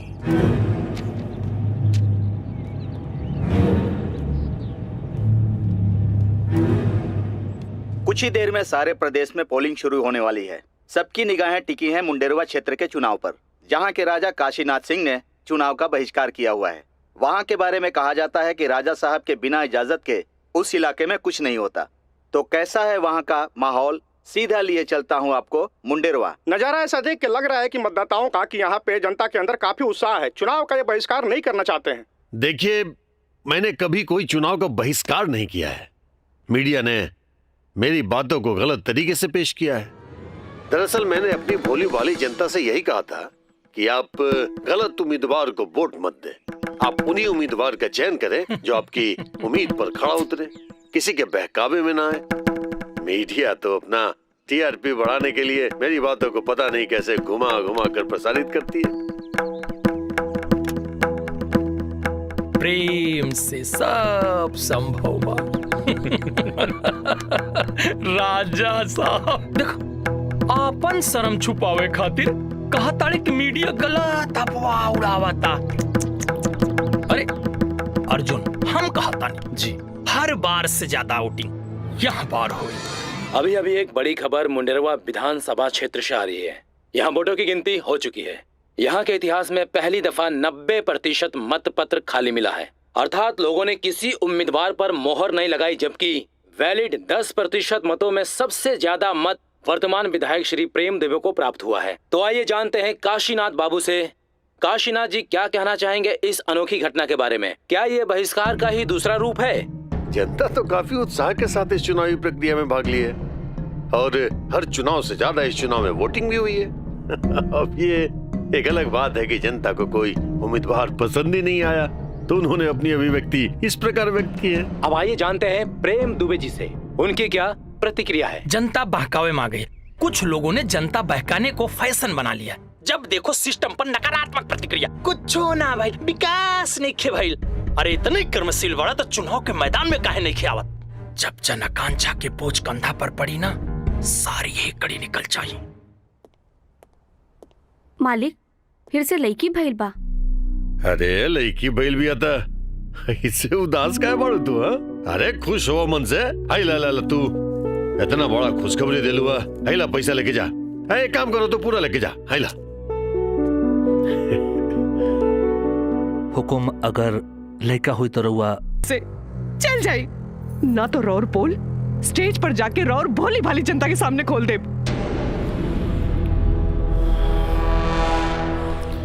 संतान मोह में कुछ भी बोले लगलू, ऊंच नीच के समझ नहीं के। अरे हमने राज परिवार के हैं, कोई मामूली परिवार के ना है। राजा परिवार में अपन गरिमा कायम रखे खातिर बहुत बड़का बड़का बलिदान देवे के पड़ेला। रउआ कौन सी दुनिया में जिया तानी? रउआ के मानसिक इलाज की जरूरत बा। गुस्सा में बाड़ो तू। काल अच्छा मन से बात करो, काल बात करब जा। रानी अब बुआ घर में नहीं थी। घर में नहीं थी? अरे रानी साहिबा महले में होके जयहन कहाँ? रउआ लोग चिंता मत करिए।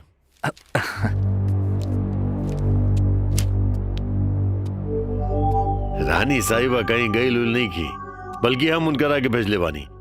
वो कहा आना कि हमरा एगो शुभचिंतक हमरा के सलाह दिले रहले कि कम से कम 5 बरिस तक वो बच्ची के अपना से थोड़ा सा दूर रखे के। यही से हम उनकर आगे ममहर भेज दिले बानी। वो कहा आना कि हमार संगत उनकर खातिर शुभ नहीं के। आप लोग जाइए जाइए, अपन काम करी जाइए। हुकुम।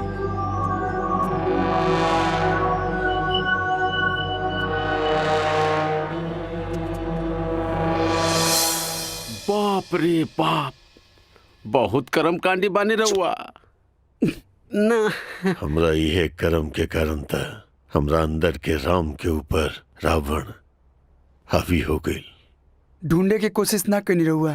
कैली, बहुत कैली, लेकिन ढूंढ ना पौली हम। यही बीच हमार संबंध एक और महिला से हो गई।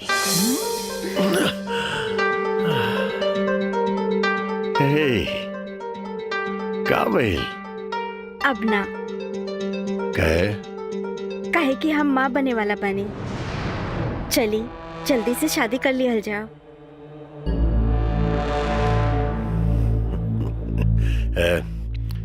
चलो कोनो बात नहीं, क्या हुआ? अब देखा, अभी ना तू ये बच्चा के त्याग दे। हाँ? त्याग दी? का मतलब बराउर? अरे मतलब कुछ नहीं खे। तेरा तो मालूम बा कुछ ना होया वाला बा। अब हम कोनो पार्टी के सामने हाथ फैला के टिकट मांगम ना, यही से निर्दलीय लड़ब। आज हम निर्दलीय लड़ब तो कितना जिम्मेदारी हुई हमरा ऊपर। अब तो फ्री रहबू तो हमारा मदद करबू चुनाव में। हाँ, यही से ये बात के खत्म कर। अब बच्चा के कहा तू बाड़ू हम बानी, बच्चा तो फिर हो जाए ना। हम खत्म ना करब। तू समझत काहे नहीं खू?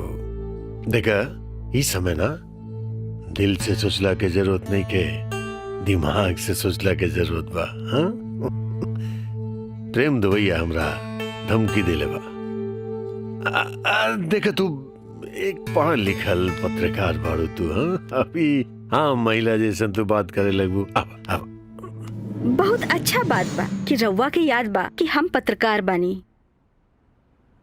रउआ अगर हमके अबॉर्शन खातिर फोर्स करब ना तो हमरा और बेवफाई के पर्दाफाश पूरा मीडिया के सामने कर दे। अब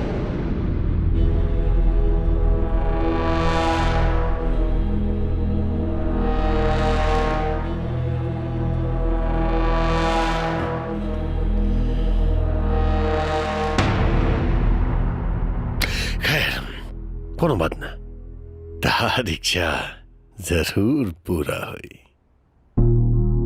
एकरा से पहले अपना पहला पत्नी से छुटकारा पावे के लिए कुछ तो उपाय लगावे के पड़ी। ओम माधवाय नमः। ओम हस्तोपिछी ऋषिकेशवाय नमः। हाथ धो लीजिए। काशीनाथ, कल्याणी देवी, नवजात बालिका, श्राद्ध नदी तटे ब्राह्मण द्वारा संकल्पित करिष्यति।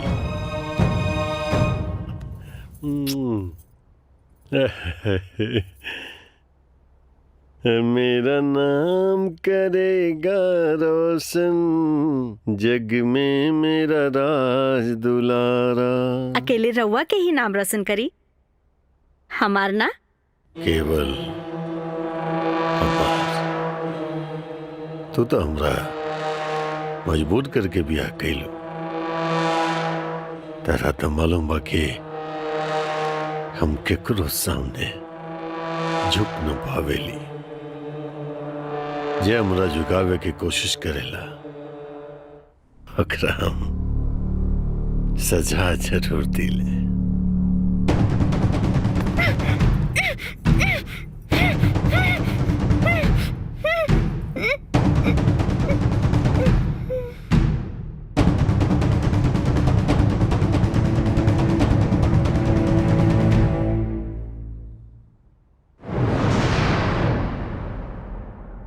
मेरा नाम करेगा रोशन, जग में मेरा राज दुलारा।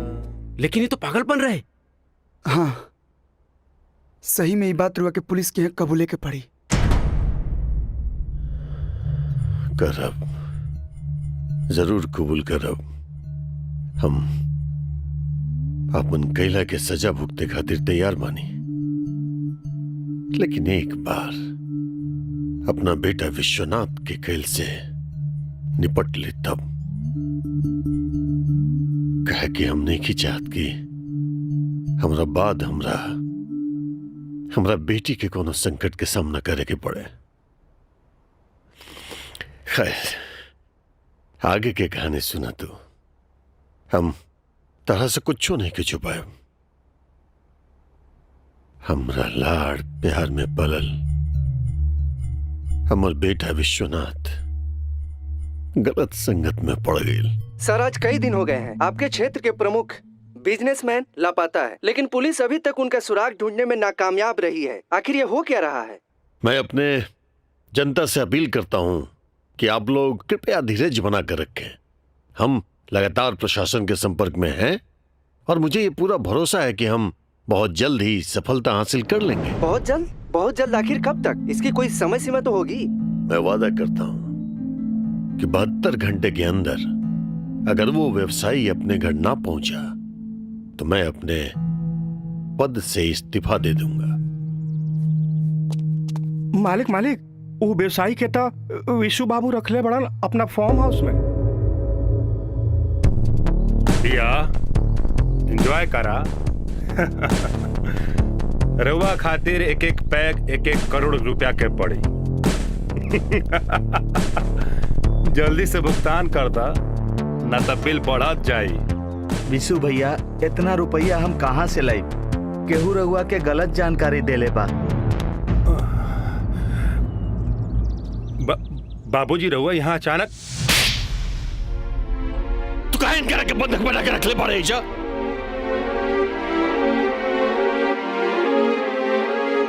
रउआ से मतलब कि इनका के छोड़ दे।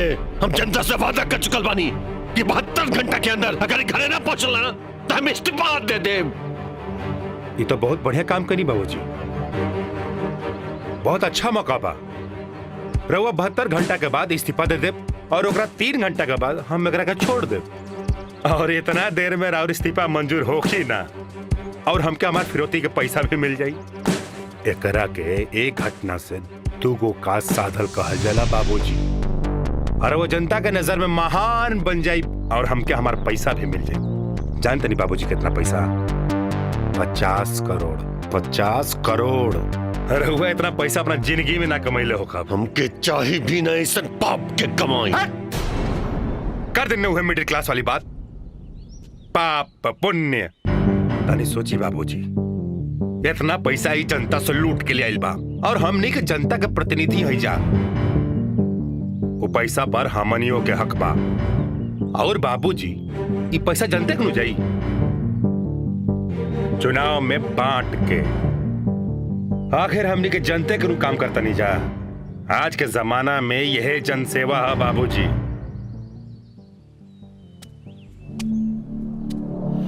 देखो बेटा, जिनका के ऐसा जन सेवक बने के बने था हमने के सब शोभा ना देला। अरे बेटा मत भूलो कि हमनी राज परिवार से आई, राजा आई हमनी राजा। राजा आई क्या? आज के जमाना में हमनी से ज्यादा औकात पर चुन के दुख खाने वाला कपा रहुआ भ्रमित बानी बाबूजी। राजा का भ्रम से निकली बाहर। हम अपना बाबूजी के वचन दिले रहनी कि अपना खानदान के मान मर्यादा के रक्षा हम कोनो भी कीमत पे करब। आज के जमाना में पैसा ही मान मर्यादा बा। अंतिम बेर पूछे तनी हम बेटा छोड़बे कि ना इनका के।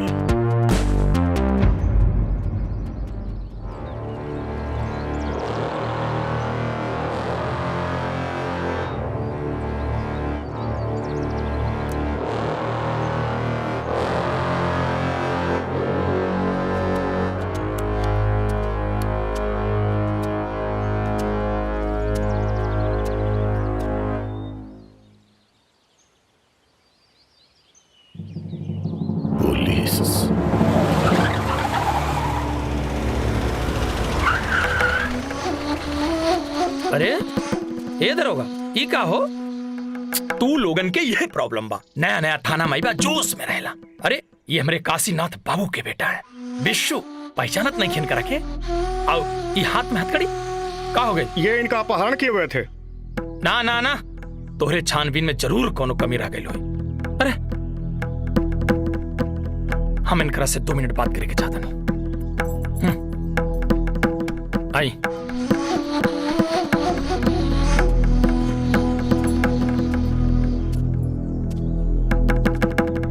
विश्व हम चाहले तो तोहर कदम लॉकअप में न पड़ दी। वो कैसे? वो हमरा पे छोड़ दा। प्रेम से सब संभव बा लेकिन हमके का मिली? का चाहिए तारा? तोहरे बाप से बदला। हमरे बाप से या काशीनाथ से? सही पकड़े हैं।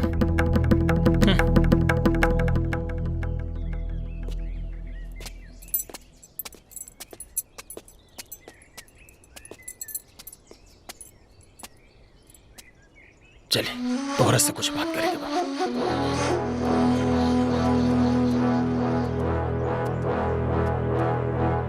सेठ जी अगर अपन खैरियत चाहता तो केस वापस कर ला ना तो हाल करो सोच भी ना पाई। हमके माफ कर दी। मुंडेरवा में हुए एक व्यवसायी अपहरण कांड में एक नाटकीय मोड़ आ गया है। विशु भाई मेरे अच्छे मित्र हैं। जब पुलिस मुझे लेकर आ रही थी तो मैं कुछ समझ नहीं पा रहा था। अपराधी अपराधी होला, वो केहू के भी सगा न हो सकेला और एक अपराधी के ओकर कई अपराध के सजा दिलावे में कोनो कोतूही न बरते की चाहिए। ऐसे हम अपना बेटा के कानून के हवाले कर देली। ई तो भइल हमारे एक आम नागरिक होके के आपन कर्तव्य। लेकिन हम खाली एक आम नागरिक ना है, हम अपन जनता के द्वारा चुनल प्रतिनिधि भी हैं और हे नाते हम एक घटना के नैतिक जिम्मेदारी ले अपन इस्तीफा देते और साथ में हम एक पिता भी हैं और पिता होके के नाते हमरा ये मालूम बा कि हमर बेटा विश्वनाथ बाबू ऐसन कोनो घटिया हरकत न कर सकेले। देखा एक दिन बेइज्जत कानून से बरी हो जाए, शायद ही कोनो विरोधी के चाल होके। लेकिन हम जानता नहीं कि सच्चाई परेशान जरूर हो सकेला लेकिन पराजित न हो सकेला। हमर बेटा एक न एक दिन कानून के चंगुल से बेगुनाह वापिस आ जाई हमरा पास।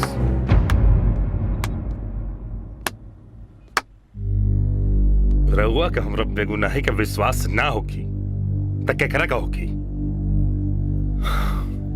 भाइयों, ये हवन आप सबके महान नेता माननीय काशीनाथ सिंह। सारा कुचक्र इनके रचल हा।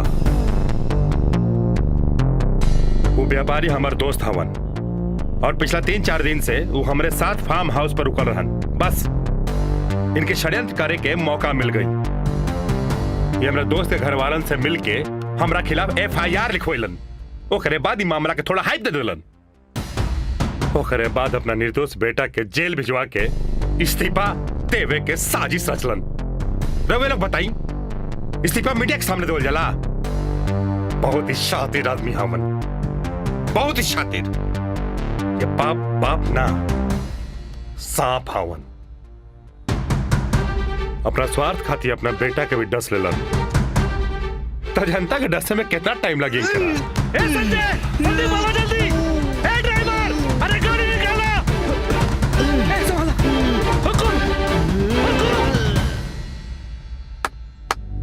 देख ला ही नाटक, एक नाटक और शुरू भइल। अरे बुच्ची, अरे आज तो तीसरा दिन है, सब कुछ तो नॉर्मल हो गई रहे। सर के ICU से निकाल के कौन रूम में शिफ्ट करी गई? रूम नंबर 45 में। रवा के तो ओहिजा हुए के चाहिए ना?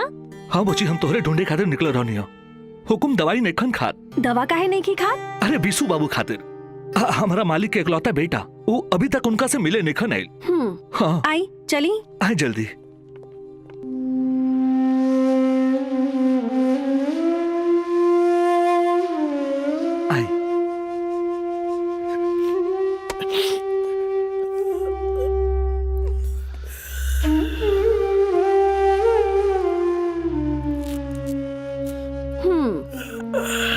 का बात बा? रहुआ दवाई काहे नहीं की खात? का करब दवाई खा के? जियला से का फायदा बा हमरा? दुनिया में एक के बेटा बा हमार, उनका अपना बाप के कोनो चिंता नहीं के। कहा जमाना आ गई, एक हमनी के जमाना रहे जे अपना बाबूजी के दिल वचन निभावे खातिर कौनो भी हाथ पार कर सकत रहनी हमनी। फिर भी बेटा ही दुनिया में प्यारा बा। बेटी के ता ई दुनिया में भगवान के मर्जी के बावजूद आवे खातिर पिता के परमिशन जरूरी होला। सॉरी सर, पर्सनल ना होके के चाहिए। देखा, 4 दिन से तू हमार सेवा कर रहल बाड़ू। हाँ? अब ना हम तोहरा खातिर सब रह गइल बानी, आना तू हमरा खातिर खाली एक ठो नर्स रह गइल बाड़ू। कुछ बात बाका? का बात? रहे दी, कोनो बात नहीं के। रहुआ के इतना स्ट्रेस ना लेवे के चाहिए। छोड़, हम दवाई वाई ना खा। ओहो, कोनो बात नहीं के। बस ये बेटा बेटी के बात चलल तो हमके आपन जिंदगी के कुछ पुराना जख्म याद आ गई। अरे बेटा सुन, अपन कष्ट केकरो बतौला से ना कष्ट हल्का हो जाला। बोला का बात बा? भगवान तो हमके ही धरती पे भेज दिले, लेकिन पापा से परमिशन लिहल भूल गईले, जेकर सजा हमके और हमरी माई के भुगते पड़ल। उनका घर से निकाल दिहल गई। बहुत बदनसीब होला वो बच्चा जेकरा पिता से प्यार के जगह नफरत मिलेला, और सारा जिंदगी इन नफरत के साए में तिल तिल के जिए पड़ेला।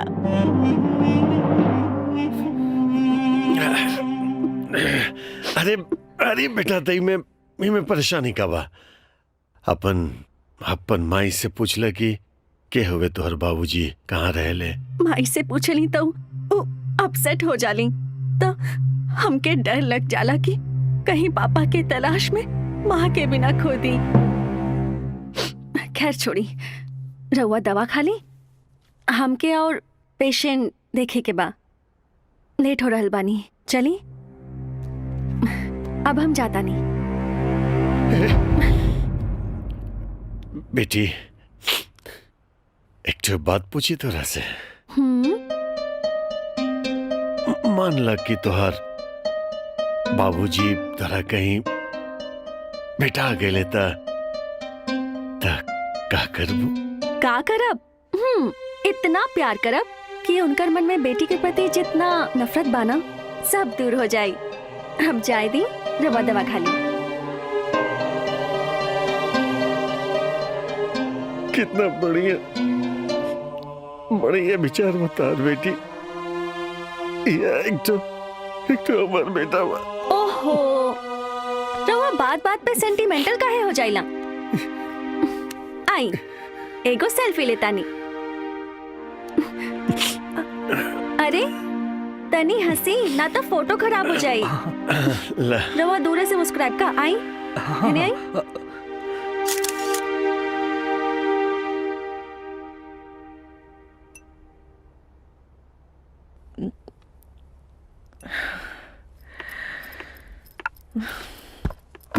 माँ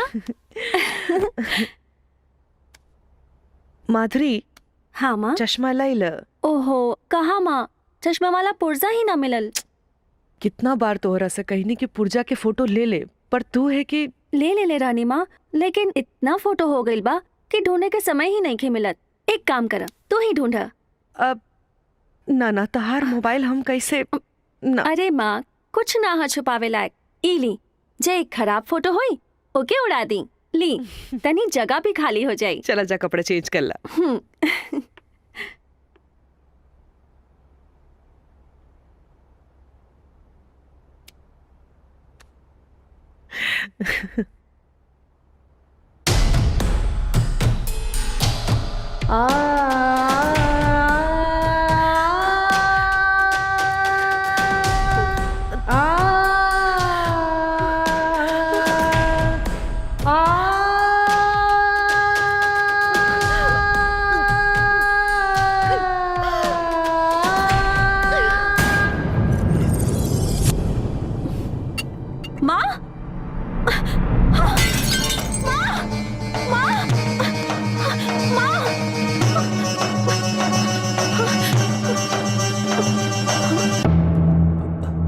अरे आज तू आयल भाड़ो? हाँ माधुरी बिटिया नहीं क्या आयल का? वो तो यही है। उनकी माँ आईसीयू में भर्ती हैं। रात को हार्ट अटैक आ गया था। Heart attack? क्या होगा? हे दे बाबू जी हो तनी चल के होकर माई के देख लिया जाओ। वसीयत की एक कॉपी मुंडेरवा में मेरे बेटे विश्वनाथ को तामील कर दिया जाए। जी बिल्कुल। जी नमस्ते। ये का कहीं नहीं बाबूजी, हमके कुछ ना चाहिए। जीवन में बाप भाई के प्यार से वंचित रह गई नहीं, अब रवा लोग मिल गई नहीं, अब हमके कुछ ना चाहिए बाबूजी। और ही भाई के साथ नाइंसाफी हुई। दुनिया का कही कि दौलत खातिर बहन लालची हो गई ली। ना बाबूजी, रवा चिंता ना करी, हम बात करब भाई से, सब अनबन दूर हो जाई। ना तू नहीं को जानत हो करा, हम जानत ही। वो हमसे भी ज्यादा जिद्दी बा। जवन बेटा के मरनाशन बाप के खबर ले लगे सहूर नहीं खे। ऐसे बेटा के बाप के दौलत पर ऐश करके हक नहीं खे। बाबूजी वो गलती कैले बा तो रउआ भी गलती करब। दुनिया में कोनो पिता अपन पुत्र के ऐसन सजा देले होई का? पिता पुत्र के सजा देवे में हिचक जाला, यही से पुत्र को पुत्र हो जाला। ये हमारा फैसला दुनिया के सामने उदाहरण पेश करी। लेकिन बाबूजी। लेकिन वेकिन कुछ ना, तो भी मुंडेरवा चले के तैयारी करा। समझ में नहीं किया होता कि बाप है कि दुश्मन। कुछ तो उपाय करे कहो की, वरना हम तो रोड पर आ जाए।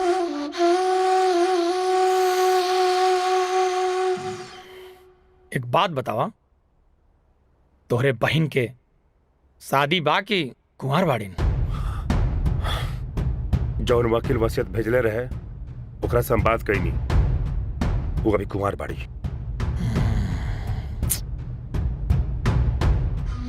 प्रेम से सब संभव बा। हाँ तब तो एक उपाय बा, अपने बहन के शादी नहीं होके दा, ना होई बच्चा और ना जाई संपत्ति। तू अपने बाबूजी के आवेदा और दोनों जन के हाउस अरेस्ट कर लो। आजीवन उन लोगन के तू बाहर के दुनिया मत देखे दा। ओकरे बाद तू वह संपत्ति पे ऐश कर जैसे पहले करत रहे। लेकिन एक बात ध्यान रखिया, वसीयत के बारे में कानो कान केहू के खबर ना होके के चाहिए। हाँ ना होई, लेकिन हम हाउस अरेस्ट कैसे करब? ओकरा खातिर तो ढेर आदमी की जरूरत होगी। आज से तोरा महल पे हमार आदमी काम करी, मतलब राहुल मंजूरी होके ता। कैसन बात करता नहीं? ये भरल दुनिया में आपके सिवा हमार शुभ शुभ चिंतक के बा? डर लागेला भाई, ये बाप बेटा के मामला बा।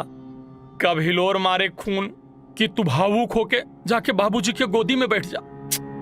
रवा निश्चिंत रही, अगर हमार बाप सांप हा तो करा के हम बता दे कि सांप से खतरनाक सपोला हो खेला।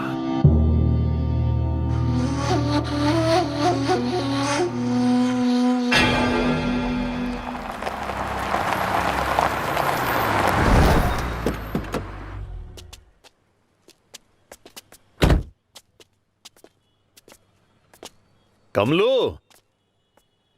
रामू, कहां वाले रे? सब लोग के छुट्टी हो गई। अब राउर सेवा ये लोग करी।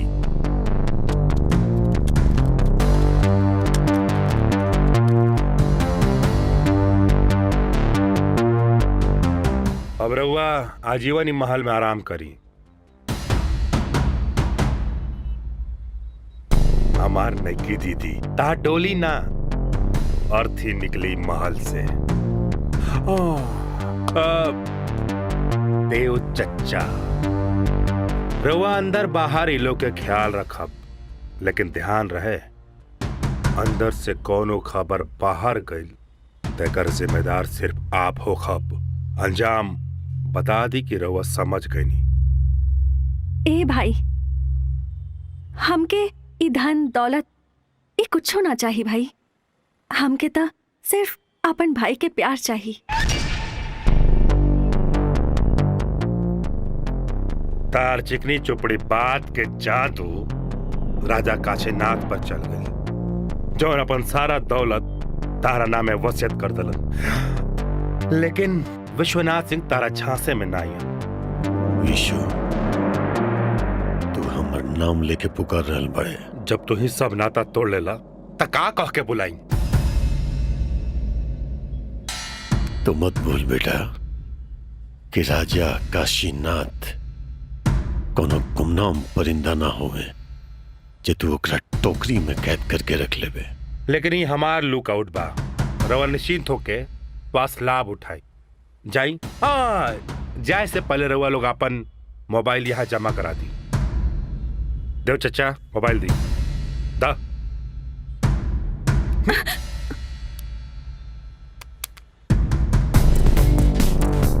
जाए राजा साहब, जाई जाई।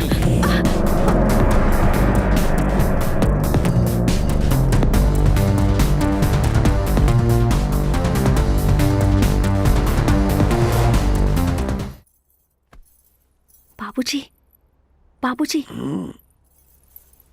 उठी। अरे माधुरी बेटी, तू इस समय का भइल? नींद उतन के लागत का? बाबूजी, हम भागे के प्रयास करतानी। हे भगवान, हमू अपना स्वार्थ के खातिर कौन मुसीबत में डाल देली अपने बेटी। अरे बाबूजी, ई सब बात के ई समय नहीं खे। हम रउआ से कोनो अलग बानी का? अरे बेटा, लेकिन तू भगवू कैसे? तरह तो यहाँ के रास्ता के इलाका के ये सब के कोनो जानकारी नहीं है। वो सब रउआ हम पर छोड़ दी। बेटा, लेकिन भाग के तुझे वो कहाँ? पुलिस लगे और कहाँ? ना बेटा, पुलिस लगे ना, कैसे कि हमरा सब मालूम बा कि ये सब के पीछे प्रेम दुबे के चाल बा और वो सब पुलिस प्रशासन सब मैनेज के लिए हुई। फिर का करी? केकरा से मदद मांगी?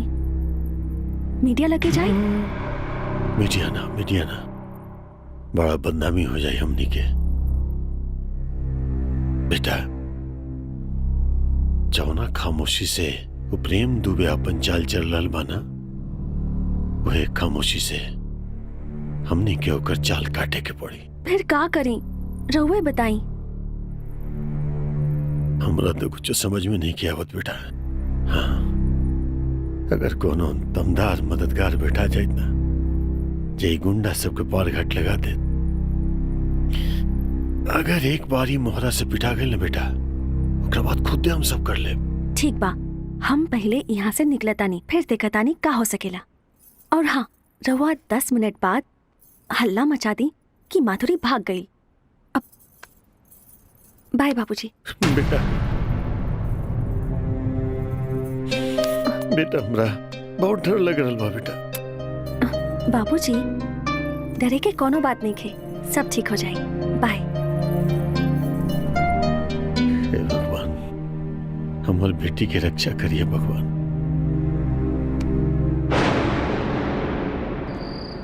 का हो यह तार मुस्तैदी बा? भैया धीरे धीरे तो कम कर देले बानी ना। ई गांजा भांग सेहत के लिए बहुत हानिकारक है, के छोड़ दे तू। छोड़ दे भैया, छोड़ दे।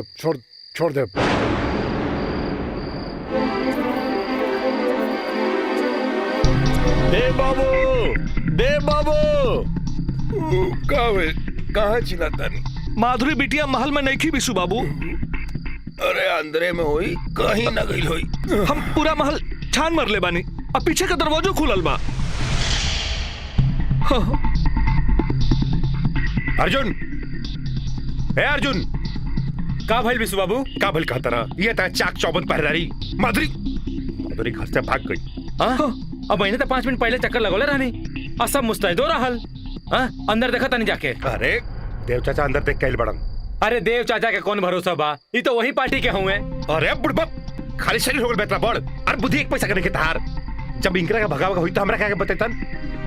सॉरी बिशु बाबू, हम ढूंढता नहीं। खाली तू ही ना, अपना सारा गार्ड के लेके जो और पूरा गांव का छान मार, और तू सीधा जो एनएच पर, और वहां जाकर नाकाबंदी कर, सारा हो जाए गाड़ी की चेकिंग कर।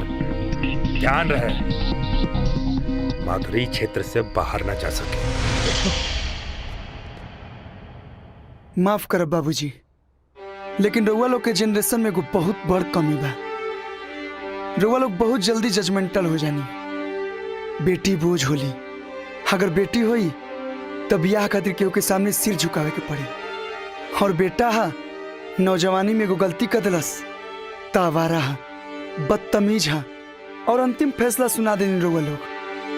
अरे हर इंसान के खुद के साबित करे खातिर एगो चांस मिले के चाहिए ना।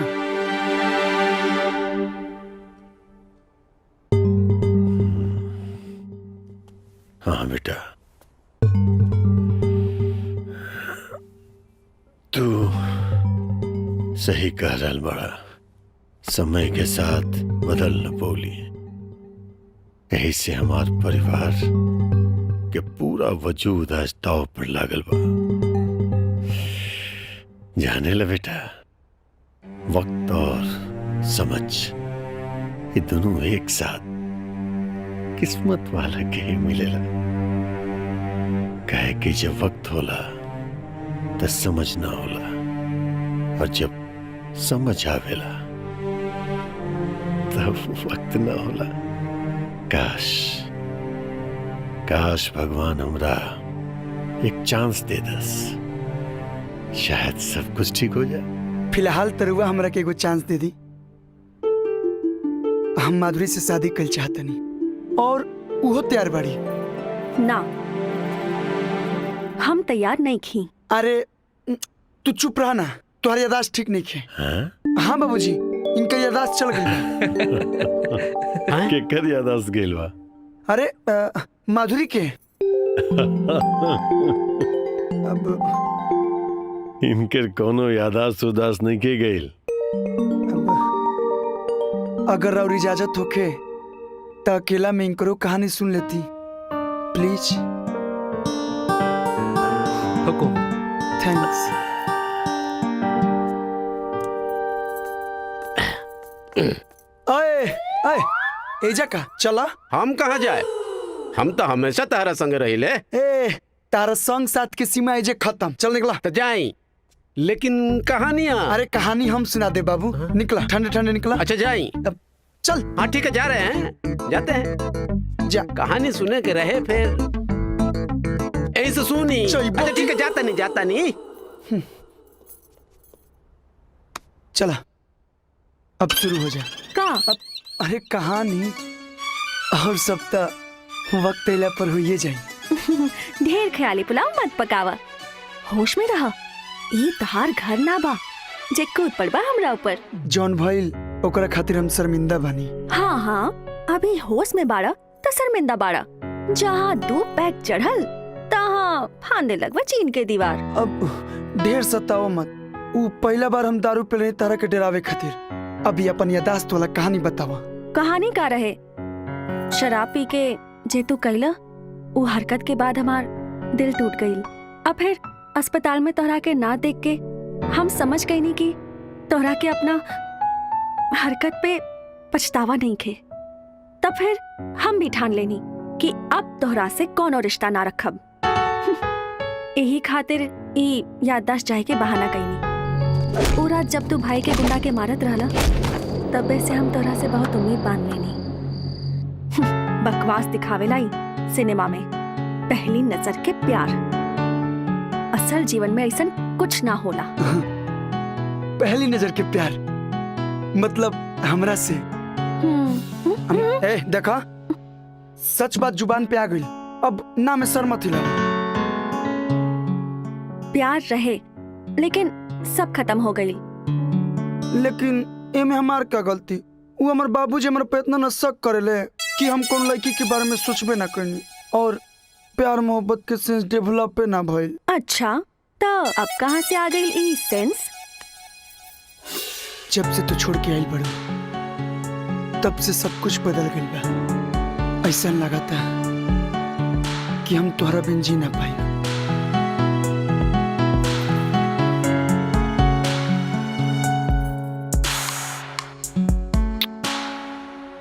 Will you marry me? ऐसे ही नहीं देखावल जला सिनेमा में। रहे दई ड्रामा, बियाह कईल इतना आसान नहीं खे। अरे तारा भाई के तारा बियाह से न एतराज बा कि तुहार बियाह होई तब बाल बच्चा हो जाई और तुहार सारा संपत्ति तार बाल बच्चा के हो जाई।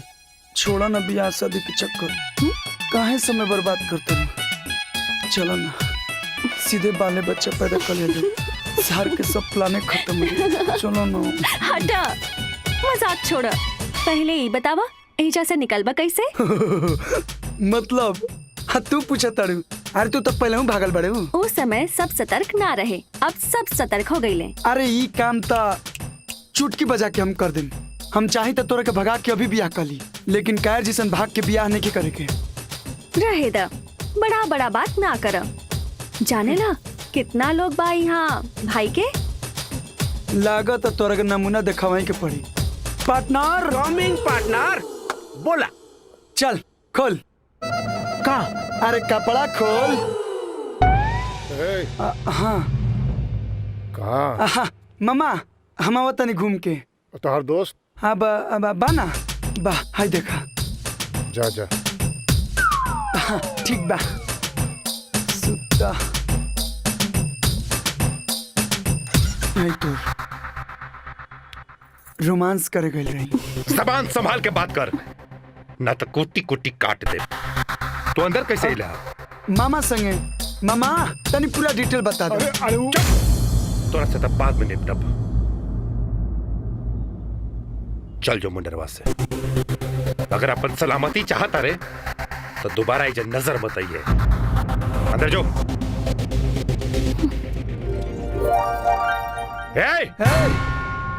गर्मी संभाल के रख।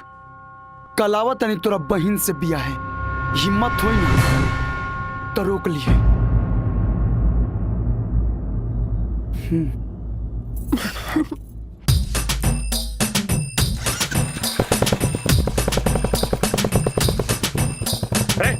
है ना?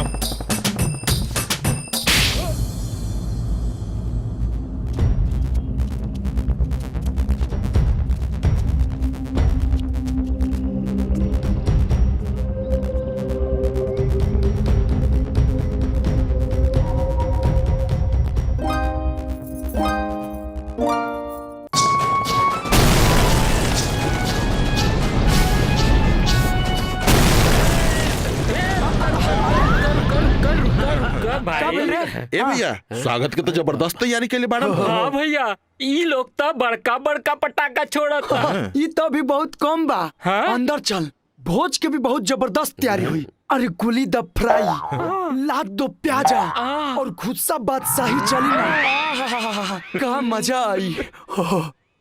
डोंट वरी ब्रो, आयल बानी तो डोला फना के जाए। चलो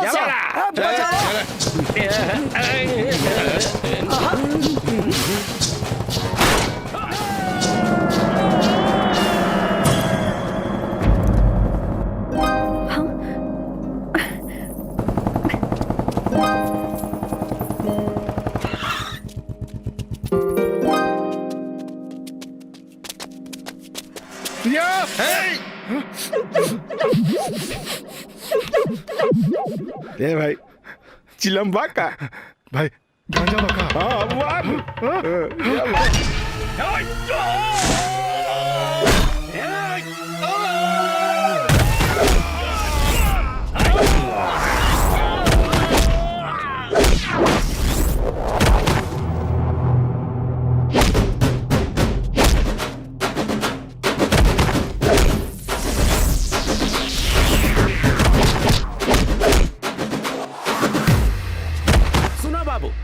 जैसे हम मारब फुल बैंड बाजा बजे के चाहिए। बजावा।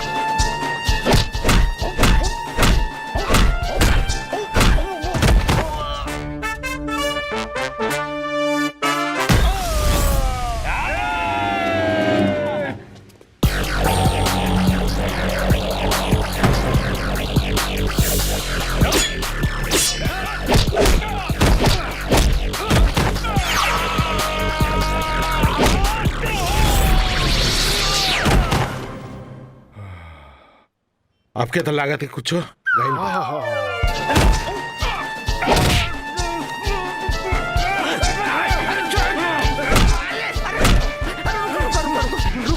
रुका आराम से। अरे हम कहले रहनी कि जब हम मारब तब बैंड बजेगा। अभी तक मार खाते नहीं, काहे बैंड बजावा तारा है? अब बजेगा।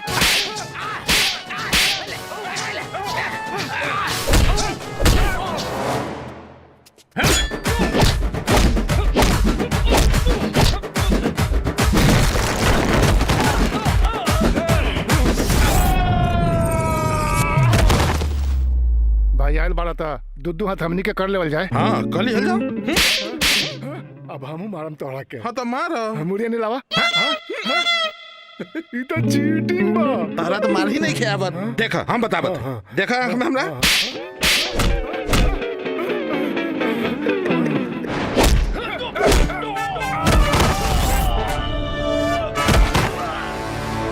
है? एक मिनट। अरे रुका रुका, देखते नहीं तारा पेंदी पे बम। Hey, don't touch me. I am Chief Security Guard of Anand Security Agency. हेले। हाँ। पत्थर मारा था। पत्थर। खाइला खा पत्थर। पहले हमरा मार। ना ना, पहले हमरा। अरे कंफर्म करके करा के मारे के बाद।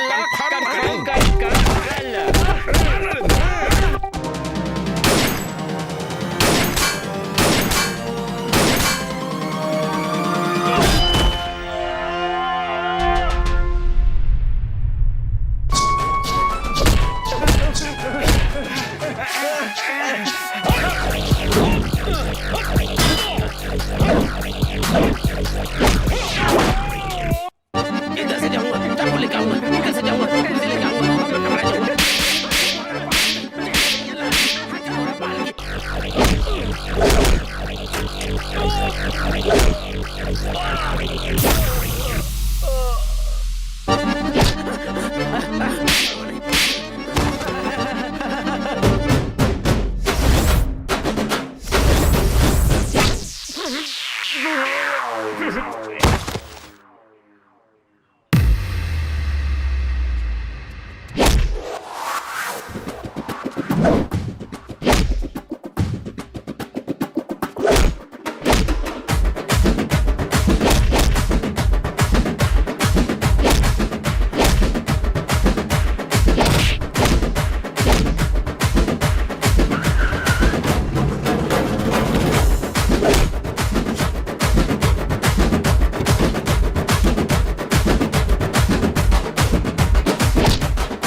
बाबूजी, बाबूजी,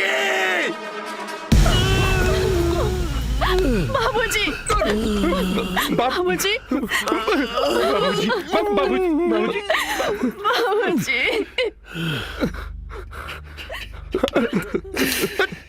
दुनिया में जब क्यों के बेटा पैदा होला ना तो लोग कहला कि देख देख हमर वंश के आगे बढ़ावे वाला, लेकिन हम कहले नहीं ने हमरा मुखाग्नि देवे वाला आगे।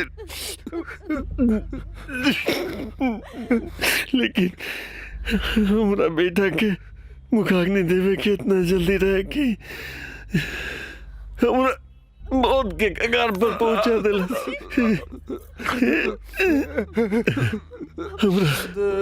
हमरा मालूम नहीं इतना कि हमर सीना पर गोली लगला से हमर बेटा सही रास्ता पे आ जाए तो खुद एकरा के बंदूक दे देले रहती और कहती कि मार गोली हमरा सीना पर, लेकिन गलत संगत सब छोड़ दे। लेकिन ये तो हमरा एक चिचरा के हाथे गोली मरवा देलस। आज राजा काशीनाथ एक सड़क चाप आदमी के हाथों मरे जा रहा। बहुत बड़ गलती हो गई बाबूजी, हमरा को माफ करती बाबूजी, ना तो अपना गोले मार ल बाबू। बेटा हम पितरी हंता के कलंक लगे रखे जिसमें बाबूजी। तू अपना आप पे अपराध बोध मत ले बेटा, मत ले। हम तो खुद ही सजा के हकदार बनी। तेरा मालूम नहीं कि हम बहुत बड़का पाप कैले बानी। सबसे बड़का पाप तो ही कैले बानी कि एक बाप होकर के बेटा और बेटी में अंतर महसूस कैले। हम भगवान के दियाली सजा से खुश बानी। तो दोनों भाई बहन भी खुश रही है।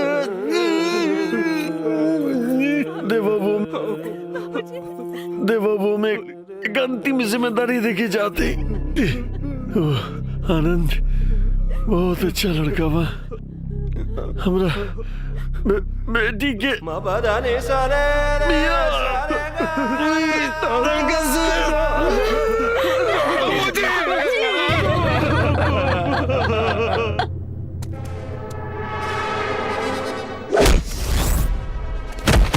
धरिया जीजा।